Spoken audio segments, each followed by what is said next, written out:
red light. All right, we're going to call the public portion of the March 2nd Board of Selectmen meeting to order, and we're going to start with a salute to the flag, please. I pledge allegiance to the flag of the United States of America and to the republic for which it stands, one nation, under God, indivisible, with liberty and justice for all. All right, so just a little scheduling note. If you guys recall, we have a public hearing that was advertised in the newspaper to begin at 7 o'clock. So because of that, we have to start the public hearing at 7 o'clock. So we're going to start with our normal meeting right now at 6:33. And if for some reason we're not done with the agenda, we'll switch gears, close out the regular meeting, go to the public hearing, do the public hearing. Public hearing is done, we'll resume the normal agenda. Just so everybody knows that I believe we scheduled that public hearing a month ago, so it's been on the books for a while. So we're going to start with scheduled business, and we have letter A, we have a resident with a concern for the town. I believe that's Mr. Higgins. So you have the floor.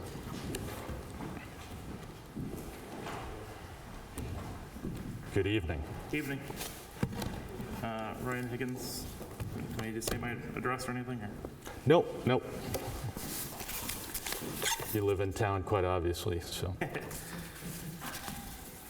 So the reason for my presence this evening is some concerns I have with progress of the safety, not safety complex, the fire department, and money, question about the funding for it and where the allocation for the funding is coming from.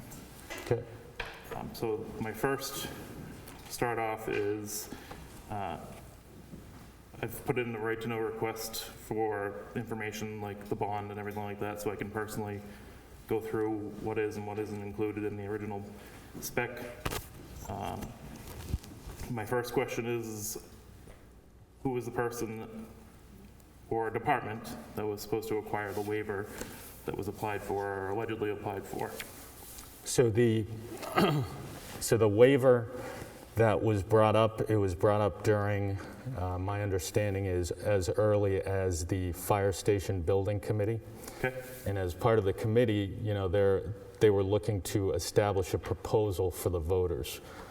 And they were going to rely upon the waiver as part of the line item for the sprinkler system.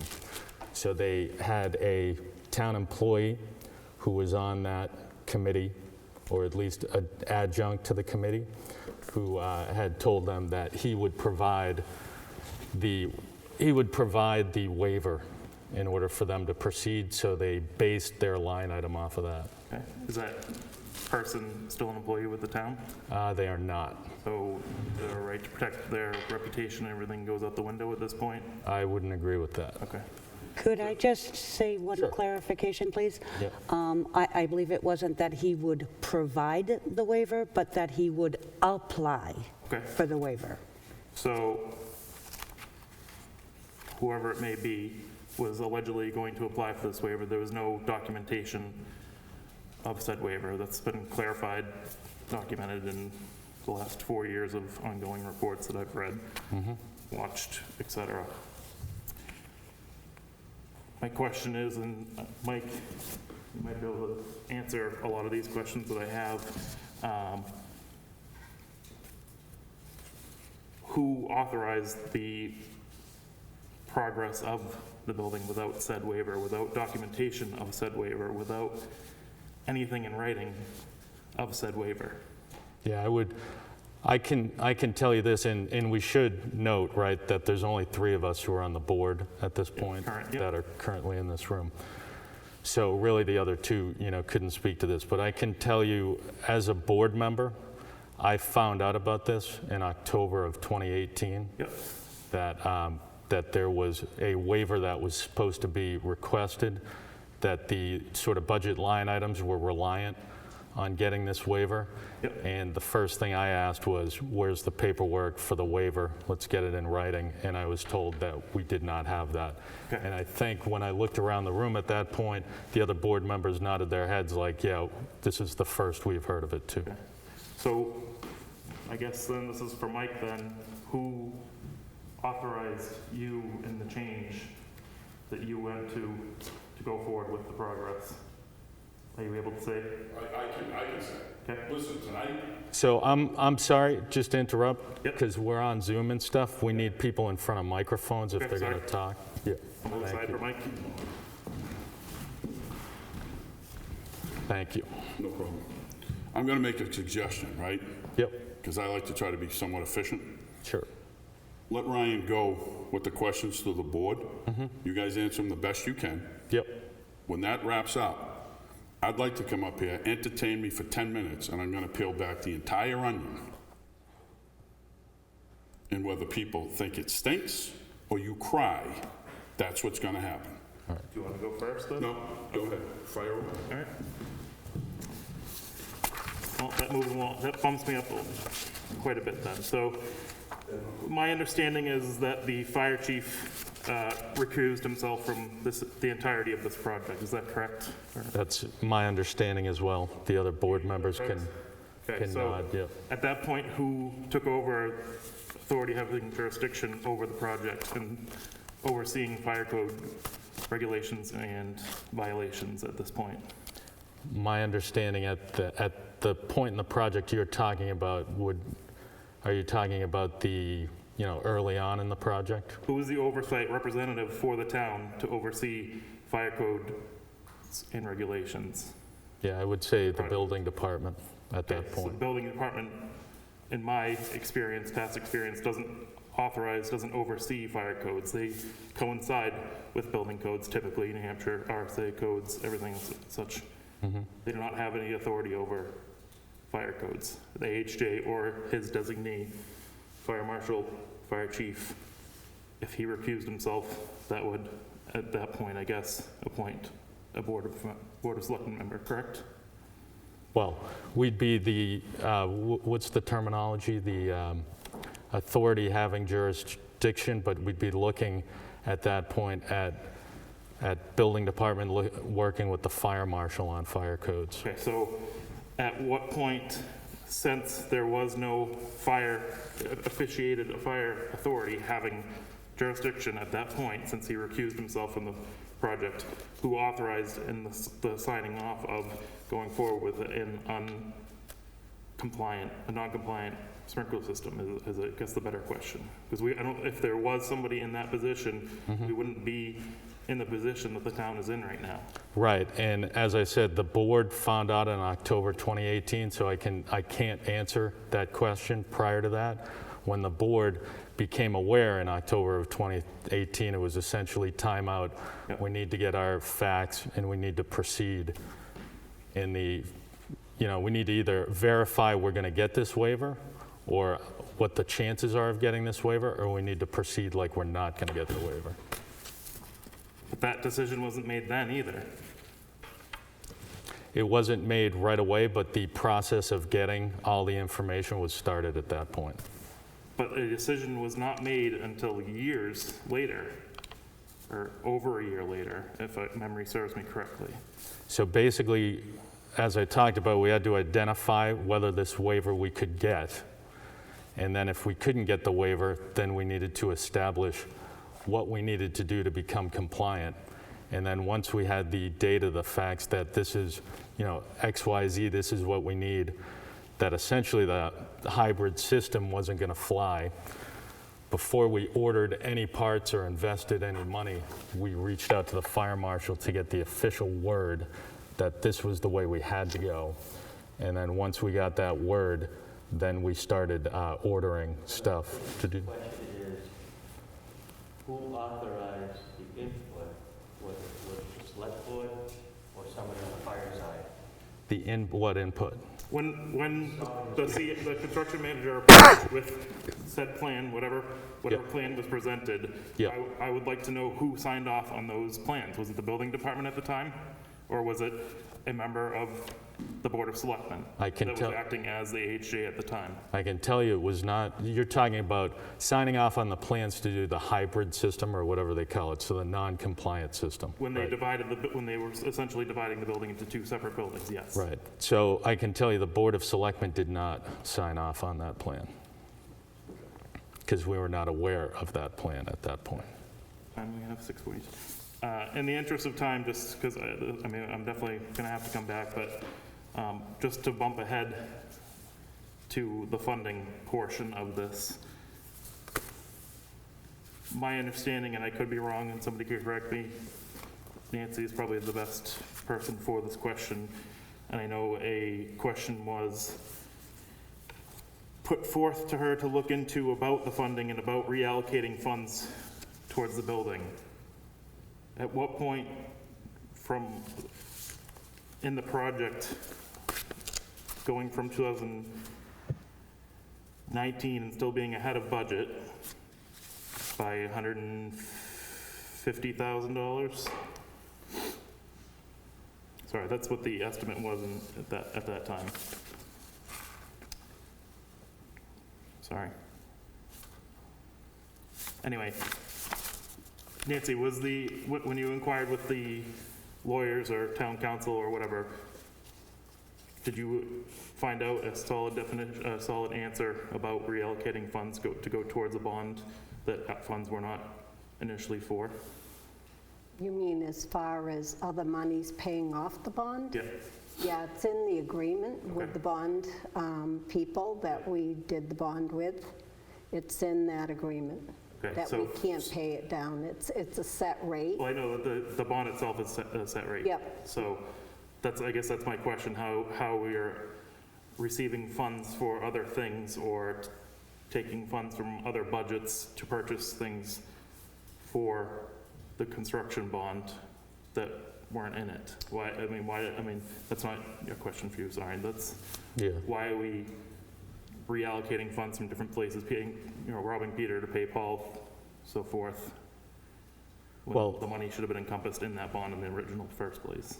Yeah, I'm not sure I agree with your statement in that we're reallocating funds to the bond, but I think basically, to put it simply, is based on what we know now, that, the bond was based off of a budget that included that hybrid system and not the full compliance system. Yeah. So where we were under budget, but now that we get closer and we had all the information, we think by the time this is over, we are going to expend the bond. So therefore, we're going to need money to finish the project. But in the 2 years of whatever happened in between from the original quotes that started off at $150,000 in 2018, correct, Mike? What was the first one? October 10th of 2018, you did an estimate, or had an estimate of $150,000 to complete the system, correct? Yeah, that was a guesstimate. Guesstimate, Yeah. that's fine. And we had that was in October of 2018. December of 2018, there was $216,000, $216,906 left in the budget, correct, for the bid? The actual final number for that, based upon Carter's design, Yep. that was done through SFC Engineering, Yep. was 257. Okay. But that wasn't, Yeah, so people on TV aren't going to hear that, so, I'm going to go through the whole thing. yeah, Okay. so, I guess my concern is that from 2018 I'm going off a rough estimate that was in the notes, for $150,000, to having 216 and change left in the fund for said projects. And I believe everything was, for the most part, big ticket items were closed up at that point. In January, the following year, Selectman Borough mentioned that we were still under budget, but no figures were given. And then in February of that year, 2019, it was questioned if the funds for the sale of the old fire station were able to be put towards the bond. Was that, my understanding in reading things, notes, I guess we'll say, and conversations in meetings, is that money was supposed to go back to the taxpayers, was it not? What money is that, from the sale of the bonds. fire So station? I know by statute, it needs to go into the unassigned fund, correct? Correct, yeah. And that's So where my it is. That's understanding- where it is right now. Yes, Yeah. so my understanding now with the upcoming elections warrant article, $300,000 of that is going to be transferred in, or requesting to be transferred into the building capital reserve fund, correct? Right, well, that's what we're asking the voters, yeah. So I'm just guessing with a 216, rough figures, $216,000 was left over. We're at 260,000, did you just say, for the new completed system? So those numbers don't add up. What else is are those figures accounting for? You mean for the 300,000? Yeah. No, that's just for future. It's a general government building fund. Yep. So since the funds cannot be used to pay off the bond, which was the initial intent, the board thought that it would be in the voters' interest or the residents' interest to bank this money for repairs, improvements, things like that to the town buildings. So having those funds in that account Yep. would allow the board to take care of things as they come up without having to increase taxes every year.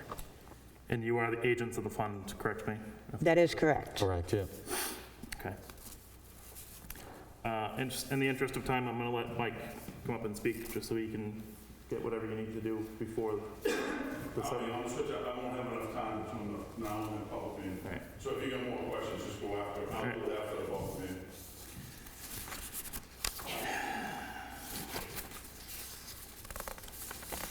Just going to move forward then. Sure. If you want to yield to her, you can. I'll Yeah. pause, I guess, yeah. Yeah. Laura Hillard, 15 West Main Street. First of all, I did want to say to the board, previously I had attended a meeting and asked some questions and did get very upset, and I wanted to apologize for that. Being involved in the town at all, it does mean a lot to me, so I wanted to just say that first. It's something that I care about a lot, and I want the firefighters to be safe. It became something very important in my life. People like Ryan are now very important in my life, and it's a cause close to my heart.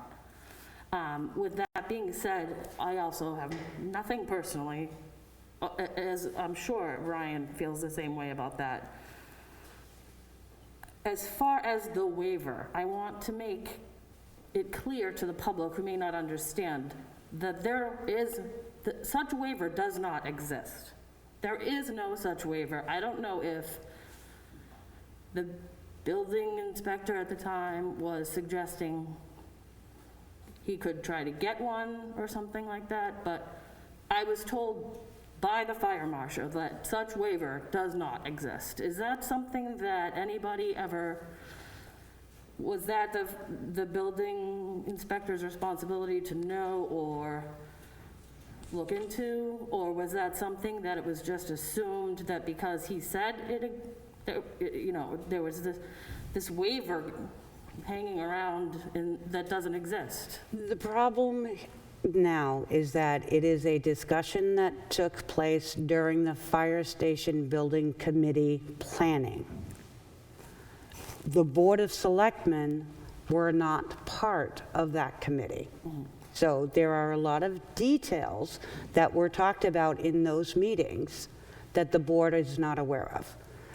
And I would just jump off of that and saying, so our understanding is, because once we had that meeting where we found out about all of this, is we were told that everything was based on that, not everything, but the sprinkler system was based on that waiver.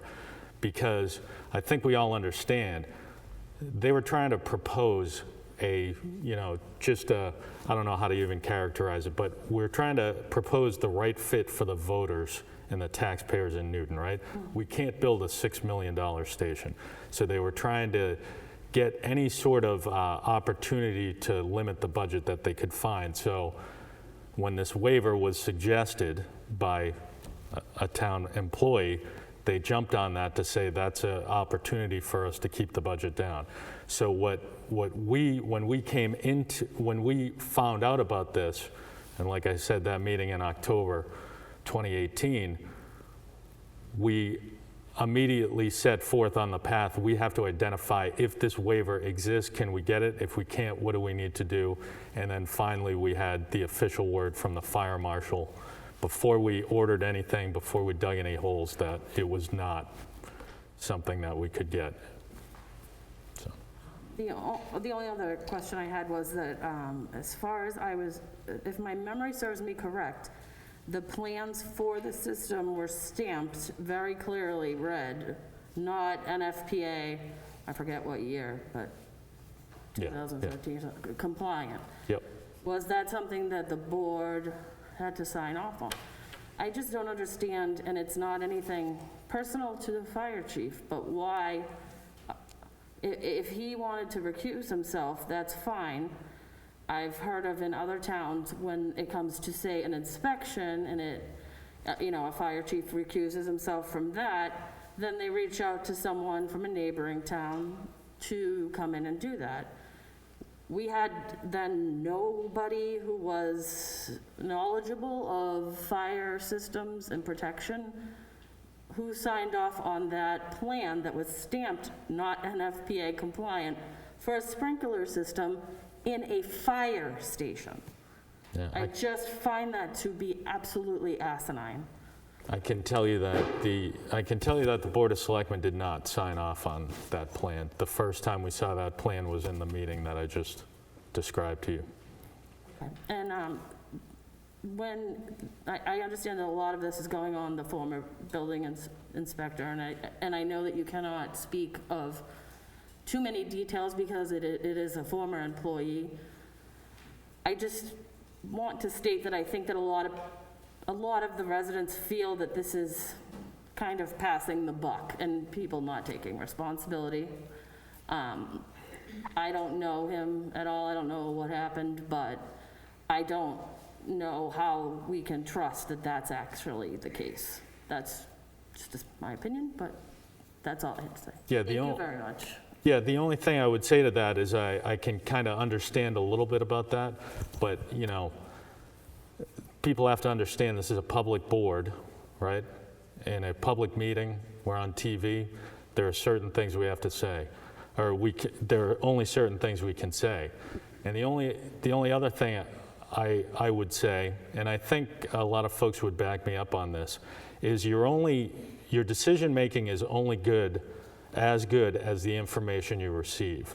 So if you receive bad information when you start out, you're likely to make decisions that are also bad. And by the time you get, I think we were most of the way through the project, then you've really caused a problem. But it's not just, it starts with one individual and one piece of information, and then, it compounds from there. So I know, like I said, I can understand where some people might be saying, oh, they're passing the buck, but the reality is, as soon as this board found out that this is what was going on, we went about trying to fix the problem and move forward, because at the end of the day, that's what we need to do. The one other thing that I do want to mention here is, had the mention of a waiver been brought to the board ahead of time, it would be in public minutes. Yep. If the board had signed off on those plans, it would be in the public minutes. These are public items. The board would not have signed off on those plans except to make a motion to sign or authorize someone to sign. Okay? I'm sure Ryan did not find anywhere in our minutes that occurred. That's it. Thank you very much. That's part of the question here, is that employee or not with the town, somebody, as Matt just went through the process of the mistakes. Yes, people make mistakes, but at some point, someone has to own up to their mistakes as well. And I think that's what we, the taxpayers, we, the townspeople, would like. It would be a lot easier to move forward with this process and more accepting to the fact that more money needs to be spent or more money needs to be reallocated or whatever if somebody owned up to the mistake or mistakes at this point. And that is what the board did back in, I believe, October. We said ultimately the responsibility fell on the board. We own it. The 5-member board at the time owned it. Correct. And I think what you're talking about is accountability. And Absolutely. accountability takes many forms, and a public forum is probably not where you're going to get the accountability in this case. Other than, like Lisa just said, ultimately the Board of Selectmen has to figure out a way to move forward. None of us, and again, it's just 3, right, of the current board, but none of us were happy about this. We're upset about it. If you talk to any of us when we found out, we're all like, we're thinking pretty much exactly the way I think Laura just said, that like, oh my God, we have a fire station that doesn't have a coded sprinkler system, a compliant. The problem with that is that moving forward on hearsay on a project of this size is far beyond a mistake. Somebody needs to be held responsible, other than the board standing up and owning to it, but the board did not make the mistake is what the feedback I'm getting from you. Holding the person that made the mistake responsible at this point is a higher priority than just owning it up to, I don't want to say cover it up, but to wash it, brush it under the rug. Yeah, I don't think any. All right. We're accepting the mistake, but we weren't involved in any of those meetings. I understand that, and that's what We didn't know about the waiver until after it was installed. And so we just moved forward and went to the state fire marshal's office and said, what do we need to do? And obviously it's going to cost more than what we need to do. Also, the fire station building committee is defunct, so there are no more members. I don't know what the committees are. I don't know if they saw the plans. I wasn't involved in that. We had 2 selectmen at the time in that, which was Mrs. Donnelly and Mr. Geiger, I believe. I don't know what they saw the plans or opening or... But ultimately, I don't care who saw what or who proposed what. Somebody had to sign off on the construction manager approaching the board with going forward with a non-compliant system. That is the underlying ultimate question here, is that somebody, what? That didn't come to us. So it was moved forward without authorization, is what you're telling me? Well, as far as the map says, we didn't know about it until after it was installed. So I hate to do this, but it's 7 o'clock. Fine. So hopefully this won't take too long and we'll get back to this. So I'm gonna move that we recess the Selectmen's public meeting at 7 o'clock p.m. for a public hearing. So moved, all in favor? Aye. Aye. Then Kate's in on that. So if people will just bear with me while I find the script here.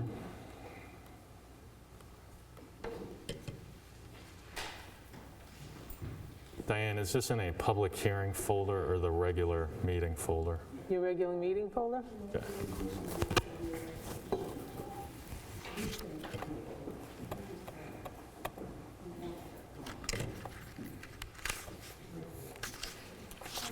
Find it? Yeah, I got it. It says 3-2 public hearing, right? Yep. Yep.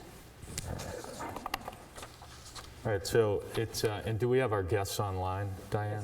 Yep. Great. All right, so this is slowly opening here. But at 7:01 p.m., I would like to call the public hearing to order. For some reason, this is opening very slowly. Here it comes.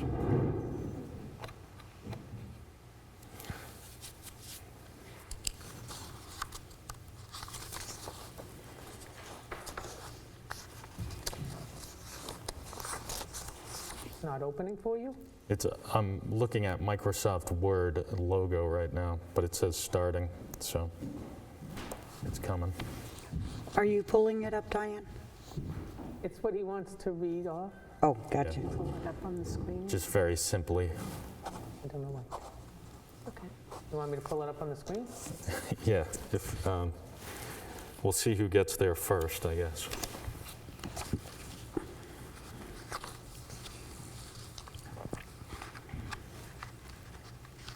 All right, I've got it. So I'm going to call this public hearing to order March 2nd, 2021 at 7 p.m. The Board of Selectmen will hold, this is the announcement, will hold a public hearing on this date beginning at 7 p.m. at the Newton Town Hall, 2 Town Hall Road, Newton, New Hampshire, and via Zoom conference call for the following.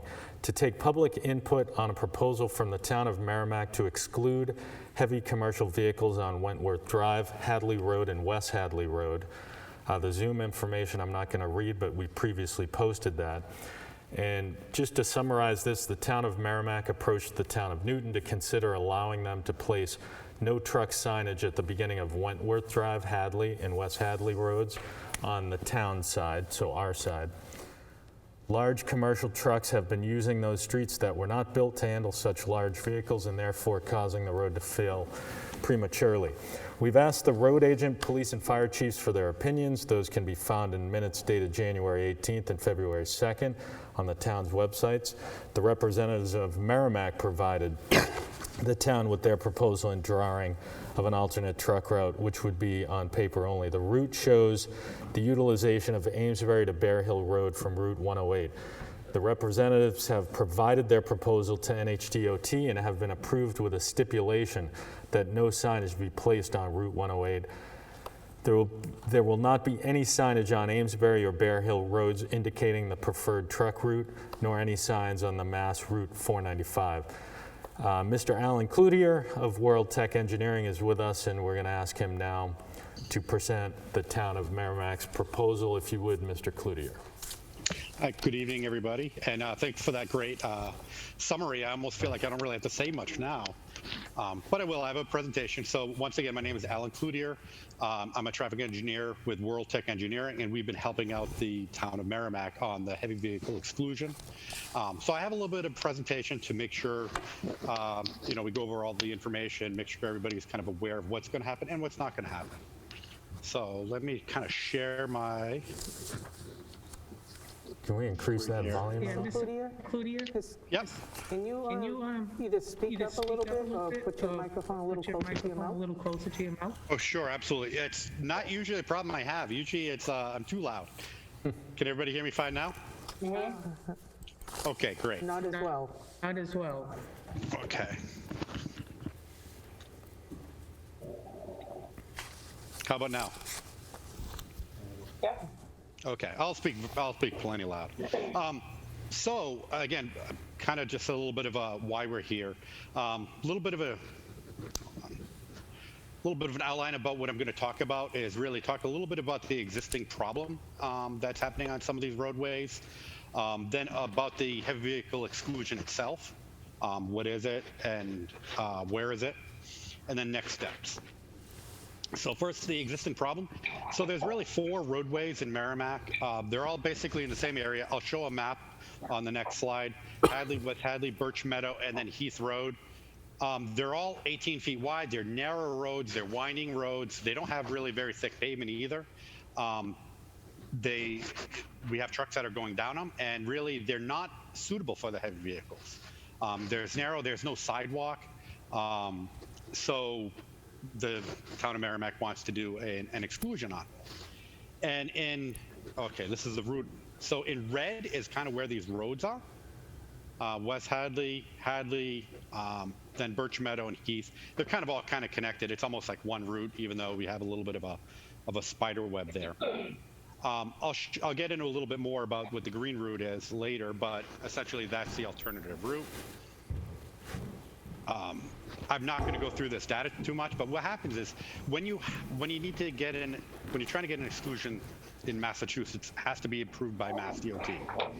Mass DOT requires you gather data to actually show that it's already a problem, rather than just putting up signs or putting up exclusions essentially where it's not needed.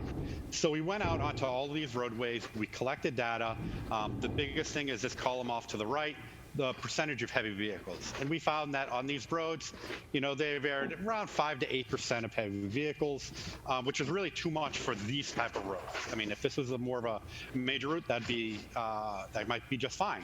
But it's too much for this, especially due to the narrowness, due to the curves in the roadway.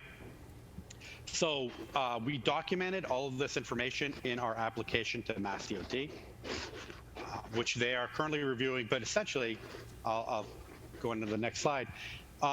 Mass DOT requires approval from neighboring towns if any portion of the alternate route goes through that town.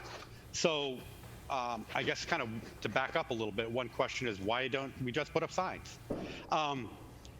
To do it officially, you need to get Mass DOT's approval, at least officially in Massachusetts. Mass DOT has to approve any heavy vehicle exclusions. If they just put up signs, it would not be enforceable. So if a truck went down there, they couldn't give them a ticket. It also wouldn't show up in any type of truck-based GPSs. We wouldn't want to just have trucks finding out after the fact that we don't want them on it. We don't want them to go down these roadways to begin with. So we wanted to be official. We wanted to get Mass DOT's approval. So as part of the application, Mass DOT requires you to identify that there is a route that trucks can actually take. It does not mean this route is going to be signed, but it's basically just making sure if you put up these signs, if you tell a truck he can't go down this route, that there is some kind of viable route that he can take. And as I kind of mentioned, if it goes through a different town, Mass DOT requires a letter of support from that town. So going to the next slide, which we showed earlier, this green would be the alternate route, or I guess more the proper route people should be taking. So if they were in Newton to the north, or really up off, you guys probably can't see where I'm actually pointing. If they're kind of coming from that area that serves that green route, for them to stay on that way and come down Bear Hill Road, and then they can come down if they're trying to get to 495, stay on that road, but essentially not take the red routes. The red routes are what are going to be signed. That's going to be where the exclusion is going to be. So some of that green route is in Merrimack. That part's not the problem, but since some of it falls in Newton, that's kind of why we're here. We're trying to get approval. Not even just that main route, but even Hadley Road actually goes into Newton as well. So I think it was already discussed a little bit about the New Hampshire DOT involvement. Since some of these routes are actually New Hampshire DOT, they got involved. We actually sent them the same report that we sent to Mass DOT. We talked to them. So they reviewed the report. And the big thing with New Hampshire DOT, they don't oppose it. They do not allow any restrictions on any of their roadways. So if it's owned by New Hampshire DOT, they will not allow a truck exclusion. It's not a problem. We weren't proposing any on their roadways. So kind of get into what we're talking about for signage. So we're talking about putting these signs that you see here, essentially the no truck signs. They will only be for those roads where we propose the exclusion. There's not going to be any signs on any roadways telling people to take, Bear Hill Road or anything like that.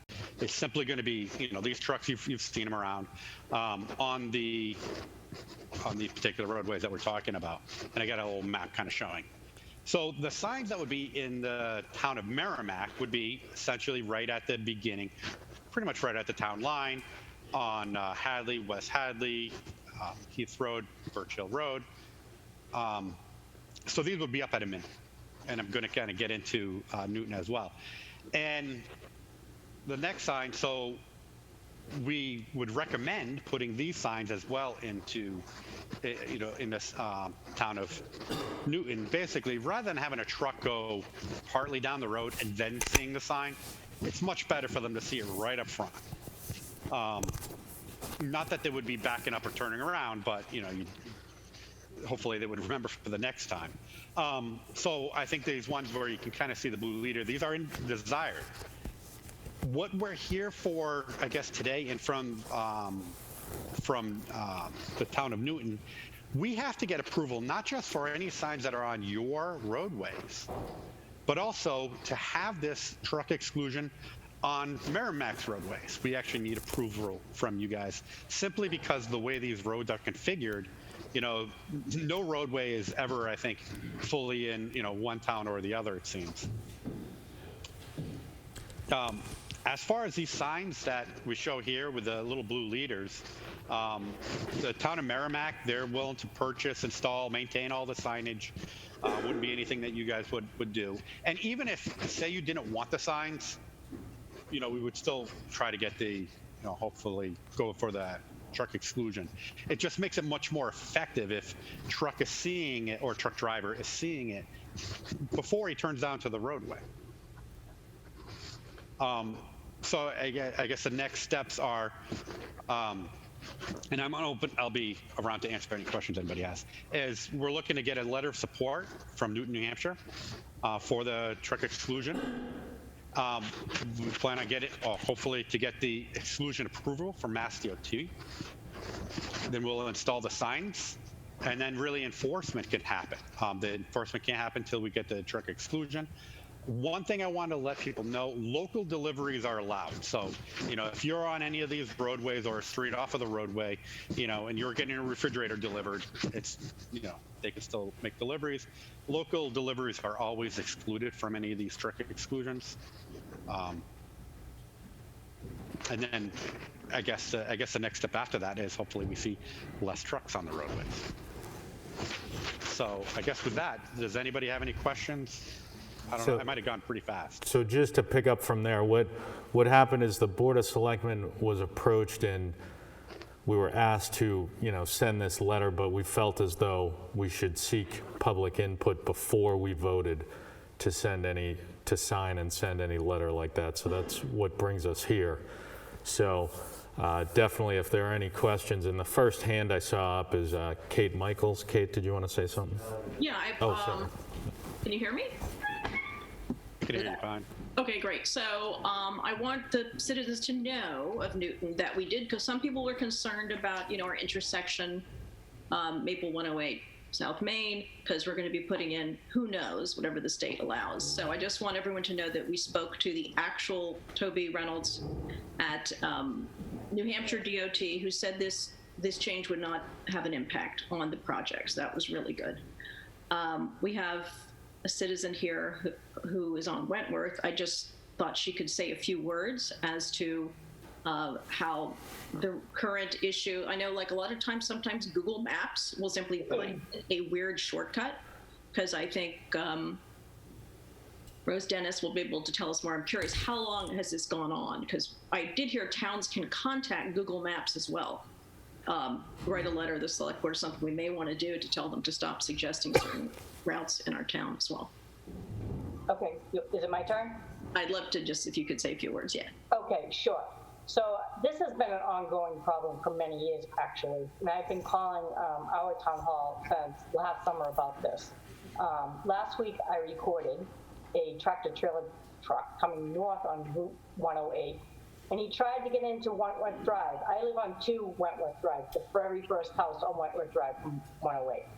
And so he couldn't make the turn.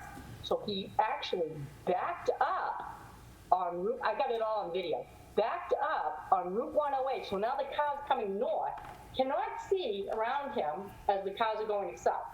So he backed up on Route 108 to make a wide turn into Wentworth Drive and continue on down the street. It was ridiculous. But he's not the only tractor-trailer truck. I think I saw 3 that day.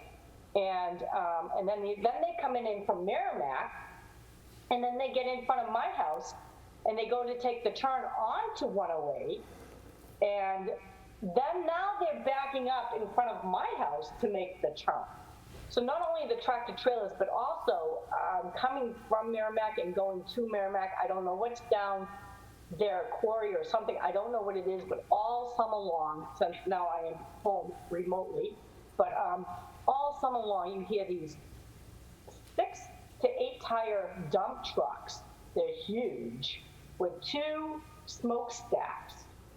And all you hear all day long is all day long.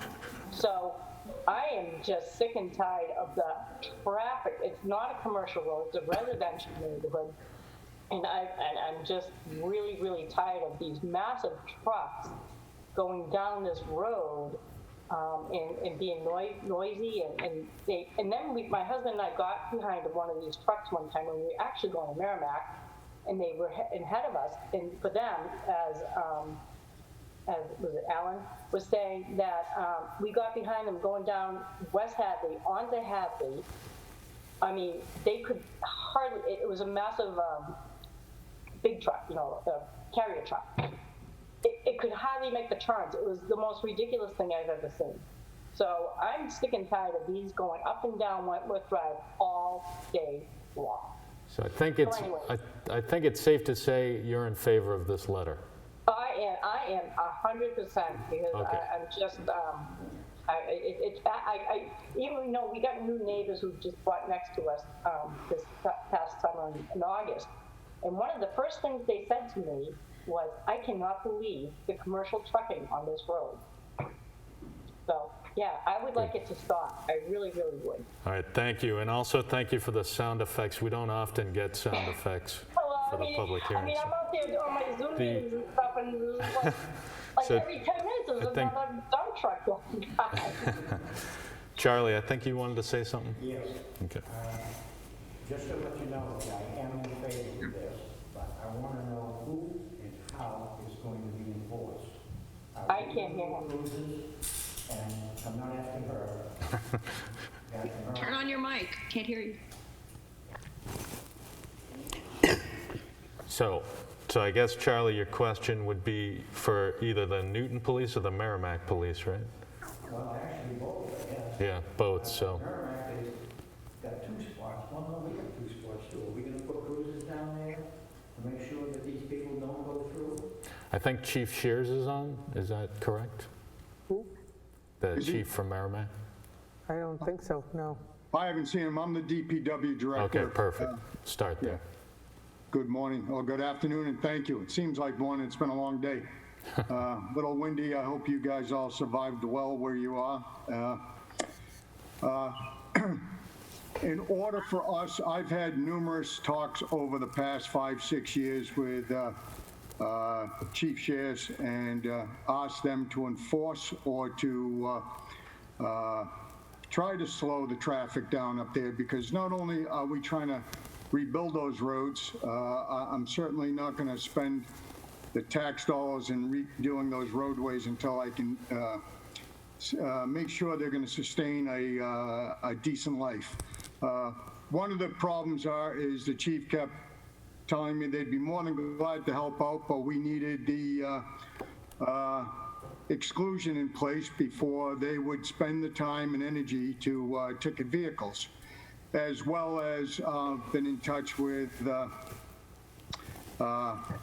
Mass State Police, their truck division, and they're more than willing to come down here and spend as much time as we need once we get the exclusion, which certainly will help everybody. I also had a talk with your road agent last week, and he had an opportunity to drive down these roads with your police chief, and they were both in agreement now that they understood what they were looking at. Larry. And your road agent and I also said maybe even looking at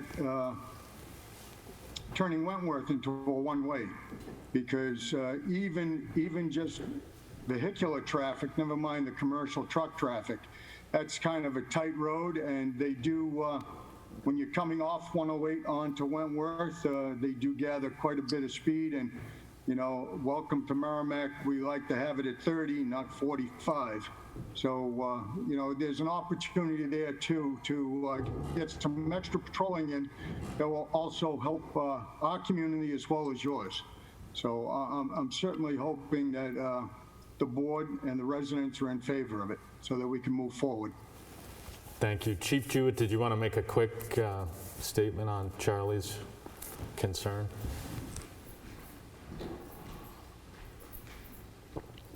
No, I know he had mentioned Mass State Police, their truck unit. New Hampshire also has one too. With that, I mean, I think it'd be educational first with the trucks. I have an idea where the trucks are coming out of. I would probably talk to the businesses that we have in town, make sure they're putting something out to those truck drivers, knowing that it shouldn't be cutting through that way. We'll work with Mass State Police, their truck unit, New Hampshire State Police truck unit out of the troop station, and see if we can help them, keep them off. Because Hadley Road, we've had a few trucks stuck in there trying to back out of there, and it's not a pleasant sight to try to get an 18-wheeler out of that street. So we'll work with them, and hopefully that answers your question, Charlie. Well, I'm in favor of this, but I just don't see how it's going to get enforced with both towns, because the trucks are going to go through. They're going to come out to people crossing, they're going to cut across, they're going to get down the way, they're going to see the sign, and then they're going to say, oh, that's going to keep going. Once they get to the other end, they can go down towards Merrimack this way, and they can go back over towards Bear Hill Road. So I don't see how it's going to get enforced. We're going to try to keep the trucks on the state roads as far as, Merrimack Road, Bear Hill Road, Amesbury Road, keep the trucks on those. As far as if a truck goes through and we have signage on, we can't put a sign on the state side, but we could put a sign on a town road saying, no through trucks, that type of thing. I'm not sure if the town's going to mark our roads as a, Wentworth Road, Wentworth Drive as a no-through truck route. If we did something like that, we'd have more to enforce. I think by going to the companies that are local, that doesn't mean that you're not going to get a truck driver coming through from out of state that didn't get that memo saying don't go that way. I think over time it's going to take a little bit of time, and we can at least slow that traffic down from going through there. I campaigned on that spot, and I watched the trucks go through. Basically, they're coming from Peterborough Crossing and going down that way. And I think that's what the lady was talking about, and that's why they had to back up, because they can't make turns and stuff like this. Exactly. I just don't see how it's going to get enforced. I mean, not unless you put cruisers down there all the time. And that's something, we couldn't do it all the time, but that's something that we can do a periodic enforcement, different times of the day, knowing, when the trucks are more frequent in that area. And I think Merrimack spent quite a bit of time doing a traffic study, so we have some of that to go by for times. So we can use some of that. But I think the moral of the story is, you start with education, you start with reaching out to the trucking companies and eventually people are going to get used to this, or the drivers are going to get used to this. You might have a few, which it's the one and only time coming through, but hopefully the ones that are the regulars I'm going to cut through to get where I need to go will be stopped. I kind of look at it this way. Enforcing the no truck rule is like enforcing the speed limit. When you see them, you stop them. Maybe you tell them, warn them, inform them, educate them the first time, and then you ticket them the second time. But we don't expect to have a cop on every road at all times to catch someone who speeds any more than we would expect to have a cop stationed on every one of these roads to make sure a truck doesn't go down it. That's my opinion. Right. So I see our road agent is standing. That usually means he wants to. Do you have something? And I think Kate has something. And Kate's on again, too? Okay. Mike Pavero, Road Agent Newton. You guys just hit upon it, I'm just going to elaborate from that. This is a retooling. Once the signage goes up, we did it on Thornell Road. The trucks were cutting through there on a regular basis. We rebuilt Thornell Road this year. We put the signage up. PD went out, hammered the trucks. You're always going to get an occasional guy that's going to go through there. You're not going to stop them all. And I don't think anybody on the Merrimack side or our side thinks we're going to stop every truck from going down there. But you're going to mitigate it, and you're going to get most of them from not going down there anymore. So, I mean, it's going to get enforced, but you're not going to set a cruiser down there every day. That's not even realistic. That's what I'm saying, Mike. But that's not realistic. So they hammer them, put the signage up, hammer the trucks, re-educate them, it'll stop. Kate, did you want to add something? That was great, because the one thing I was going to ask Alan about is I'm seeing a green going onto Thornell, which is not a road we want trucks on. So am I looking at this incorrectly? Yeah, I've already talked to Bob at Merrimack on that last week. Yeah. I think that was just a suggestion on that. That's a no. That is not a trucking road. Okay, so, In fact, when I was actually kind of looking at it, it was more of trying to have an idea where trucks are coming from. And I think actually some of them are coming from Thornell.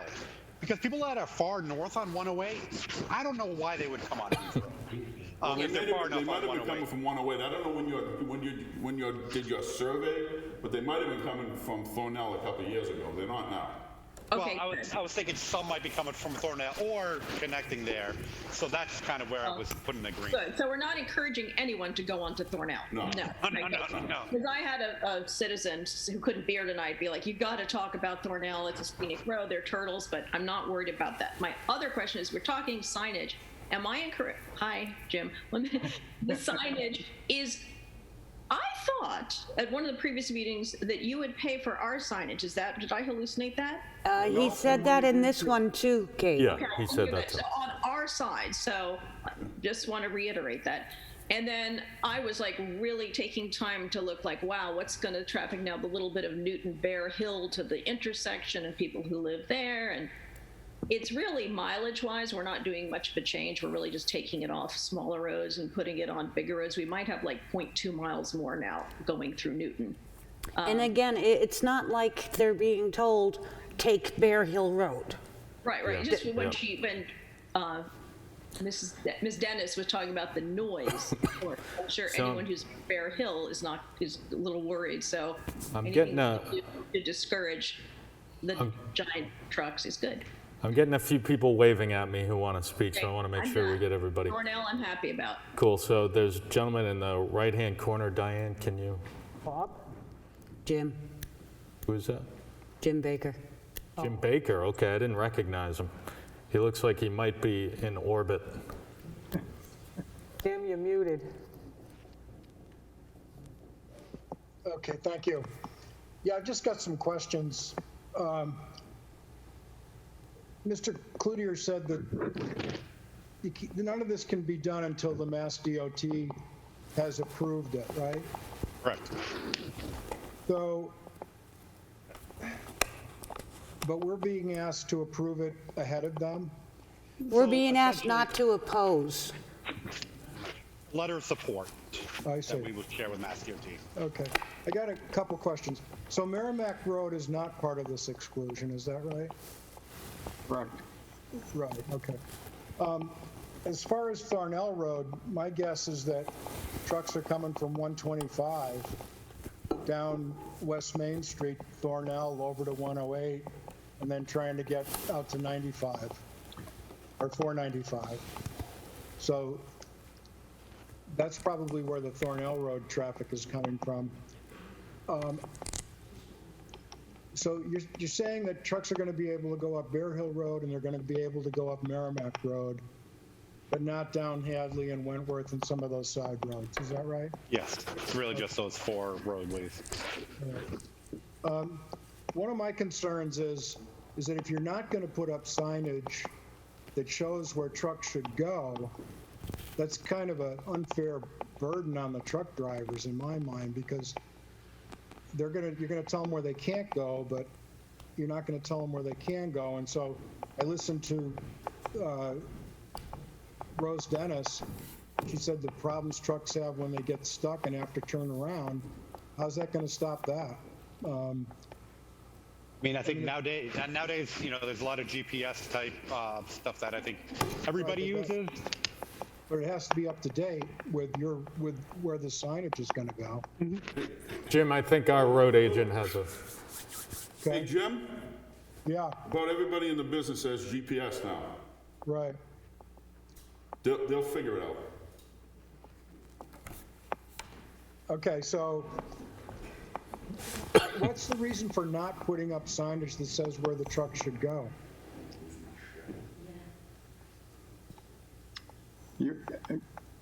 I'll take a stab at it.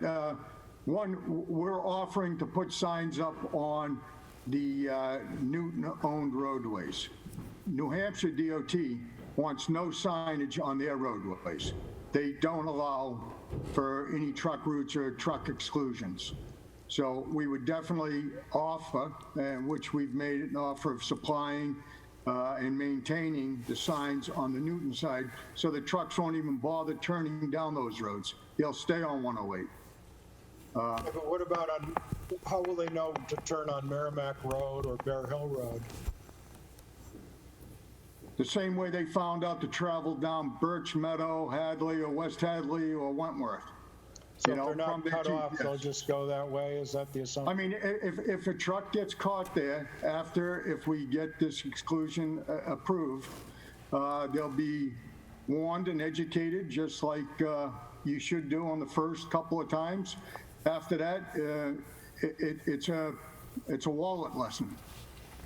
So The first day the signs go up, I'm sure there will be a truck going down, and hopefully the next day he's taking, a different route. Still haven't heard the reason for not putting up signs that show where the truck routes are.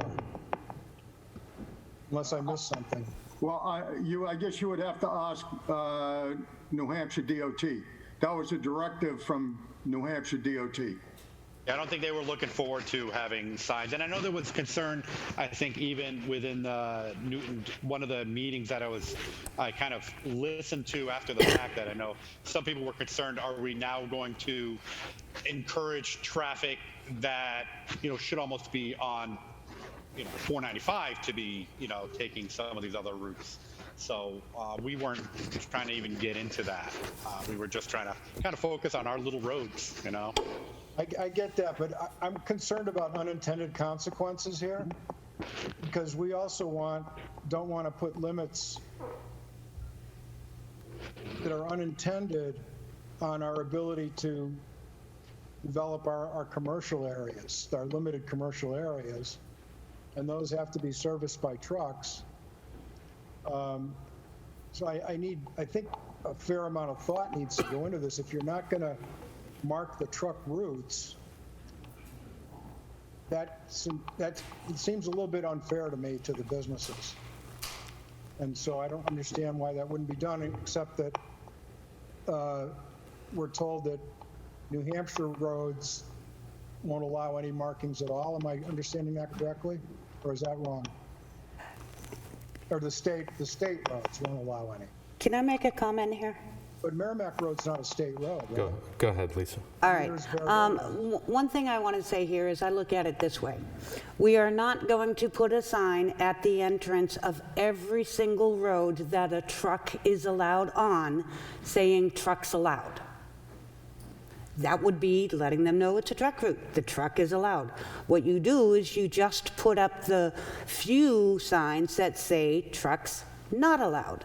Less signage, less costs.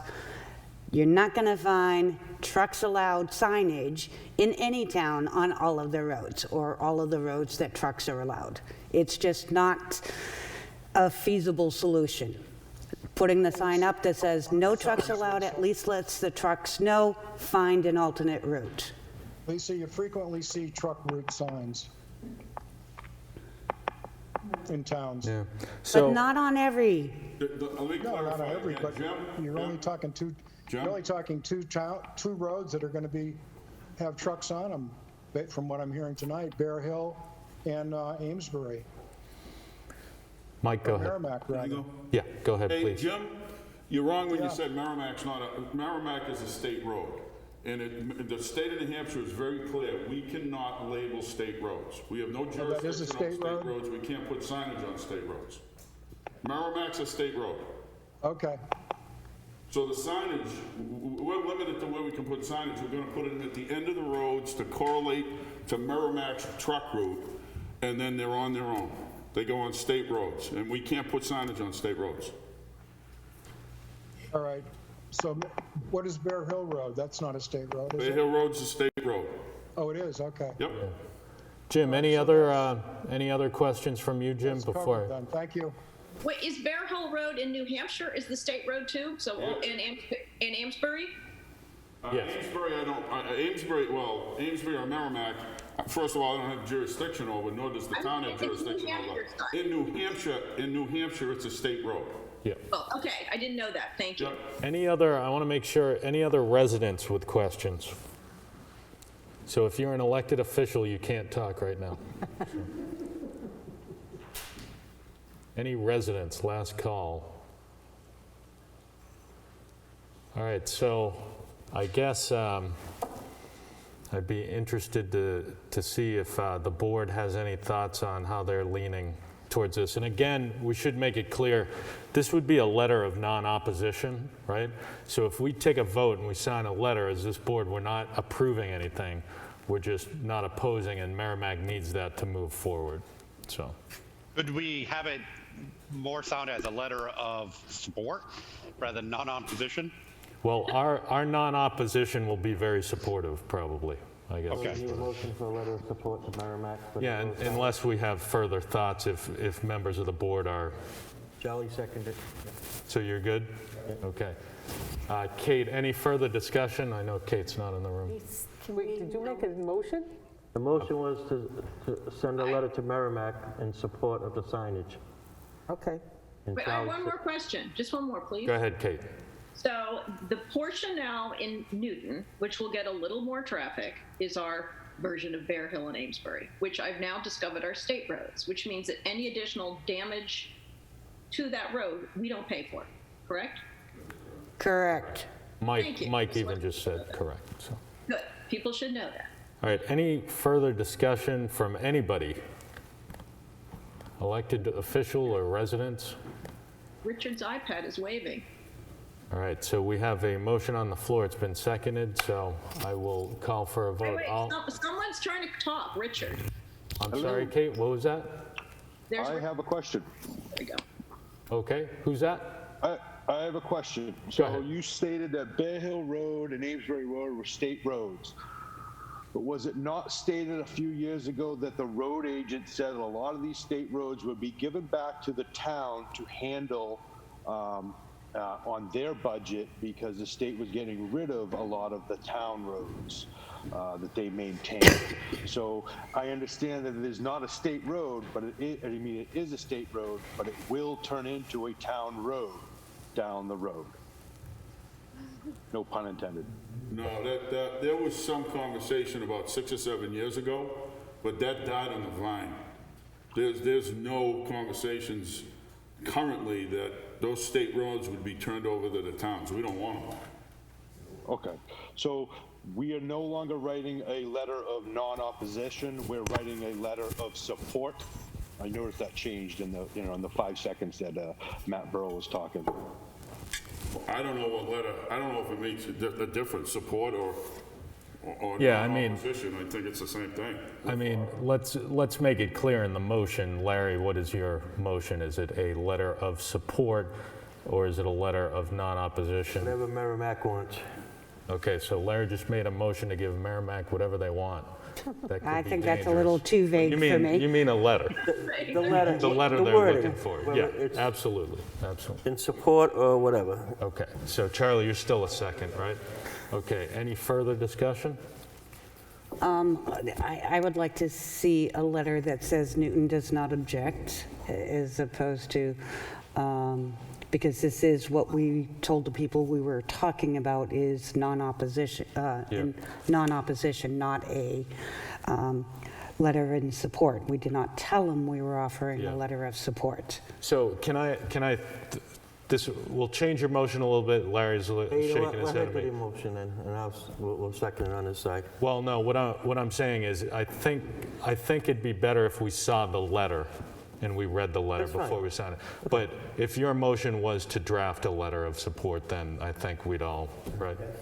Yeah, yeah, okay. Okay. Lisa, any change in your outlook? So we or who's ever here in 2 weeks would have a letter to review and then vote to sign.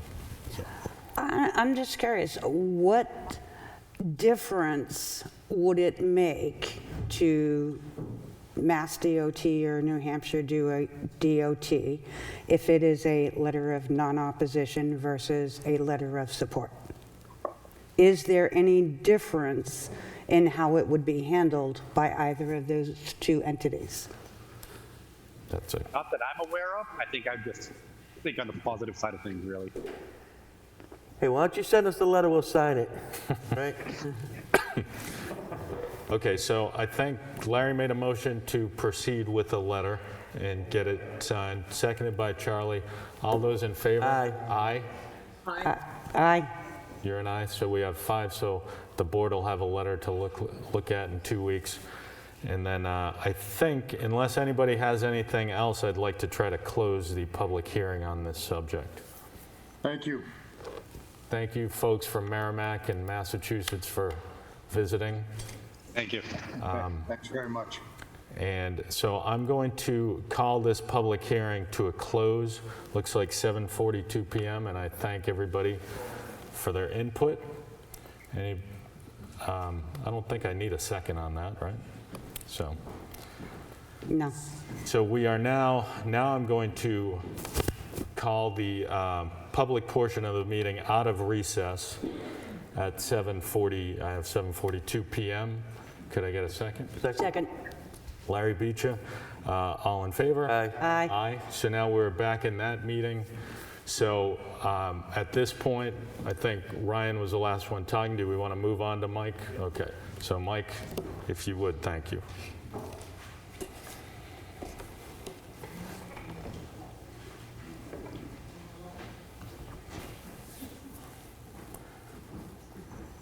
We got to make sure if Merrimack's buying those signs, they need to be like the best signs that we can get.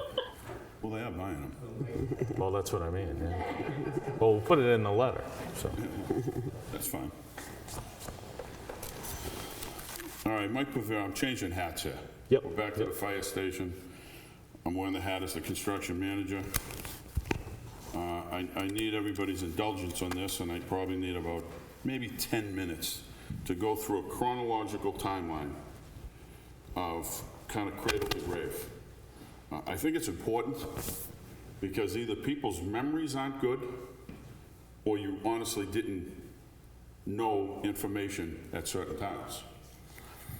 I think you'll find when I'm done with this, there's accountability to be shared by all. I'll just start by saying that and we'll move along and you'll see how this lays out, including me. So, on 3/2015, and I was told not to be obnoxious tonight, so I'm going to do my absolute best not to do that. Sometimes I am, but I'm going to try not to be. So on 3/2015, and this was after the Newton building committees worked on buildings for 2 or 3 or 4 years, which was a complete analysis of all the buildings in town, where they're deficient, and where monies needed to be spent. It was determined after those meetings that the fire station was the #1 priority. That's why a fire station building committee was formed. I sat on the buildings prior to that, and I opted to sit on the fire station building committee because I truly believed it was something that the town needed. So that was 3/2015, and 6/2015, after the fire station building committee got started, myself, the fire chief, and Jim Ryan went to Nottingham, and we looked at the Nottingham fire station. We left there, and we were in agreement, and we brought it back to the fire station building committee that would work for the needs of the Newton Fire Department. It's very close to the building that's built up there now with some tailored small differences. A thing that's very important in this is that station has no fire sprinkling system in it. We noticed it when we were there. We talked about it. So when we came back to the meeting, the fire chief, and everything I'm going to bring up tonight is factual. I've got paperwork to back it all up. It's not hearsay, it's not secondhand. So the fire chief on 6/2018 produced a list that was given to the fire station building committee. I won't read the whole list, but on that list, which is important, is a sprinkler system. So right from the beginning, we always knew we needed a sprinkler system. There was no gray area in that situation. I actually believe in this list too is a ventilation system. There is. There is, correct? Yeah, okay, thank you. Jump right in, because it'll speed this up. There's no required carbon monoxide building exhaust ventilation or vehicle exhaust extraction system. That's the 126 of 2016 condition assessment report that you're referring to. It's this one here, right?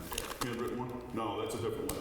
No, that's I copy and pasted everything. But that and the condition report that was done, those two things were listed. That's a Board of Selectmen's meeting. No, This one's a fire these station. are my notes.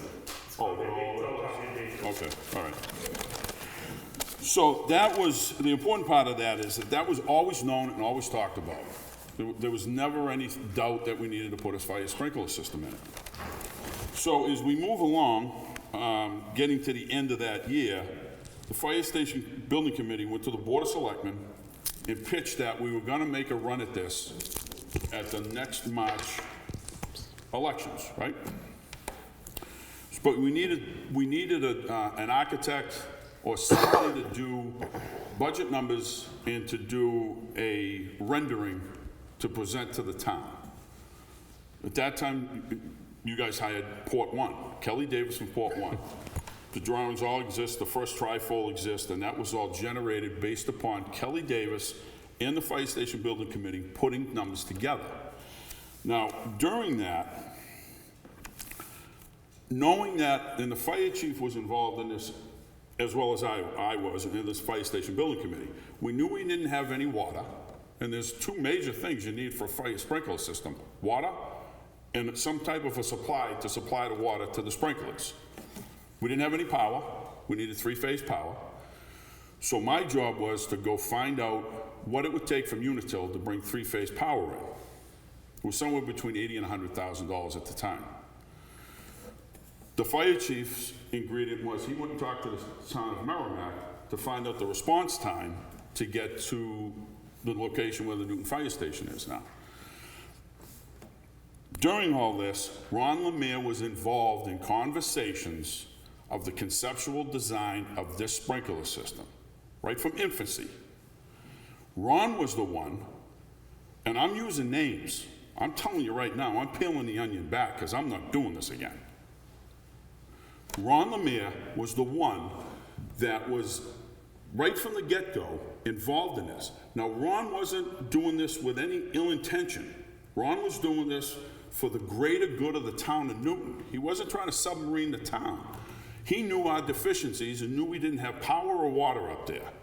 He came up with the concept of doing the fire-rated wall, a wet system in the administrative building, and the dry system in the apparatus bay.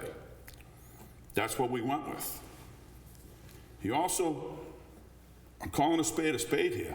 I've known Ron for years. I had no reason to doubt this guy as a Fire Station Building Committee member or the construction manager. His word was good. No reason to doubt him. So the other ingredient that a lot of people might not know in town, or residents watching, he works in the state fire marshal's office. That has some credence to this.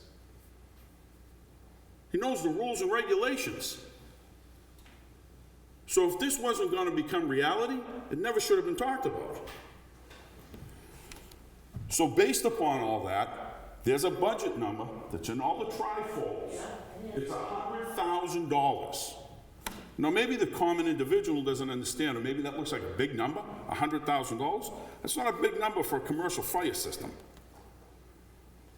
So it's always been out there. So we're going to go to the next step. Port One's on board. Civil construction engineering gets brought in. All the conceptual drawings are put together. The cost of the fire station is included. Ron and Kelly have some conversations. Conceptual designs go on. One of 2016, important. That's when a third-party inspection company did the inspection on the old fire station before this went to town vote. They went in, they showed all the deficiencies of the old fire station because that needed to be presented with the pitch of going for a new fire station. They were hired, they brought in, and that was done. Port One's renderings were done, and then, hold on, I got a clip on the way. Trifold was put together. Then we had the town meeting in March. This was presented to the voters and it failed at $1.498699 million, just under $1.5 million it failed. At the end of that, the Fire Station Building Committee was dissolved. We made a run at it, it didn't work. So there were no more conversations from 4/2016 till 12/2016. At that point, and I think most of the same members were involved, it was talked about, let's make another run at it. So basically the same committee was put together again in December of that year. Numbers were reviewed, same conceptual fire system was still, nothing had changed. So that was put together. The only thing that went up was some of the construction costs, building costs, just general costs went up. The town meeting in March of 2017, it passed by 67 votes. The Fire Station Building Committee that I sat on knew that this had to be a palatable number, which Matt, you brought up, for the voters to approve. We cut out things in that building. There's at least 2 members sitting behind me, and if I say something wrong, they can hit me with something. We cut out doors, we cut out windows, we cut out stuff and went to bare bones on this building. Bare bones. We actually had conversations at one point that we were taking the back 3 doors out of the fire station. You're gonna have front 3 doors, the back 3 doors were going out. Conversations were had, we figured that would be a tough redesign for the station, so we left them in. So it passed in March of 2016.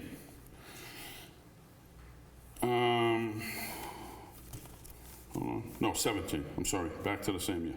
So 4 of 2017, the selectmen needed to make a decision now.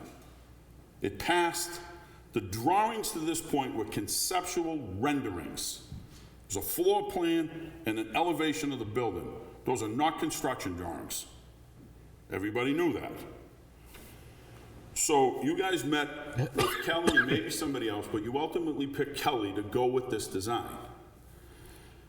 Kelly mentioned to you guys you either do a design build or you go with full contract construction drawings. If you went with full contract construction drawings, budget numbers on that will probably be $80,000 to $100,000, and you were going to have at least 10 months to wait before you were going to break ground for the new station. I'd bring that up. And I'm telling you, nobody knows more about this station than me. That's why I'm going through this timeline. At that point, the pressure was on the board and the town to get the fire department out of the old building. It was deficient. I think the chief came in here with numbers that were going to have to be thrown at the old building. It was $80,000, $100,000+ just to get them through another couple years. We all knew that didn't make sense. So you want design build. You put it out to design build. I think there were 5, 6, 7, 8 guys that looked at it. I get really mixed emotions now that I was the guy selected. Because this has way more drama attached to it than it's worth, trust me. So you pick Kelly, goes out to design build, and Eastern Seaboard gets selected as the design build contractor. That was in July of 2017. I come on board, I get with Kelly. Kelly gets some drawings together. They're not complete stamped drawings yet. We did drawings so that we could get a foundation permit. I'm going to beat this up as I go through. Time was of the essence. A matter of fact, most of the selectmen board meetings at the beginning, questions to me were, how fast can we get in, and are we going to get in for the following season? And I said, I'll do the best I can. Remember, this is July. We haven't done anything yet. So July of that year, we get some drawings. I get my foundation permit in August of 2017. September of 2017, we finally signed a contract. Construction manager and the Board of Selectmen signed a contract, so now I'm officially on board.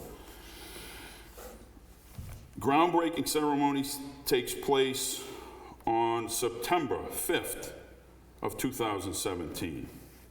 I still have my hands tied because we don't have the AOT permit from the state to do any work up there because the drawings that Denny put together were still being worked on at that particular time. As soon as they were done, they were sent to the state. You remember the conversations we had? We kept calling and calling and calling so the state would approve us to start doing the site work up there. We finally got it. Here's where we get, and I get all documentation for this. So at 9/28 of 2017, I meet with Ron Lemire.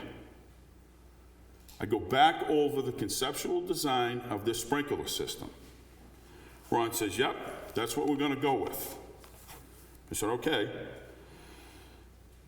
10/5 of 2017, I have a project meeting at that job site with the architect. The architect asked me questions. I said, I'm going to get Ron next Thursday. I'll ask him all these questions. I did that. Ron said, I just need some drawings. I'm going to get with the state fire marshal. I'm going to tell you standing here right now, I heard this phrase from Ron Lemire a dozen times. Mike, don't worry about it. I'll get you the waiver. I bring that up because none of this was a problem at all. If it was a problem, I would have brought it to the Board of Selectmen's attention. That's why you guys are right when you say you didn't know about it. Because it wasn't a problem. There's no problem to bring to the Board of Selectmen. The local jurisdiction is telling me he's going to okay it and he's going to get a waiver. And this goes back to budgetary numbers. This has never changed in the course of almost 2 years.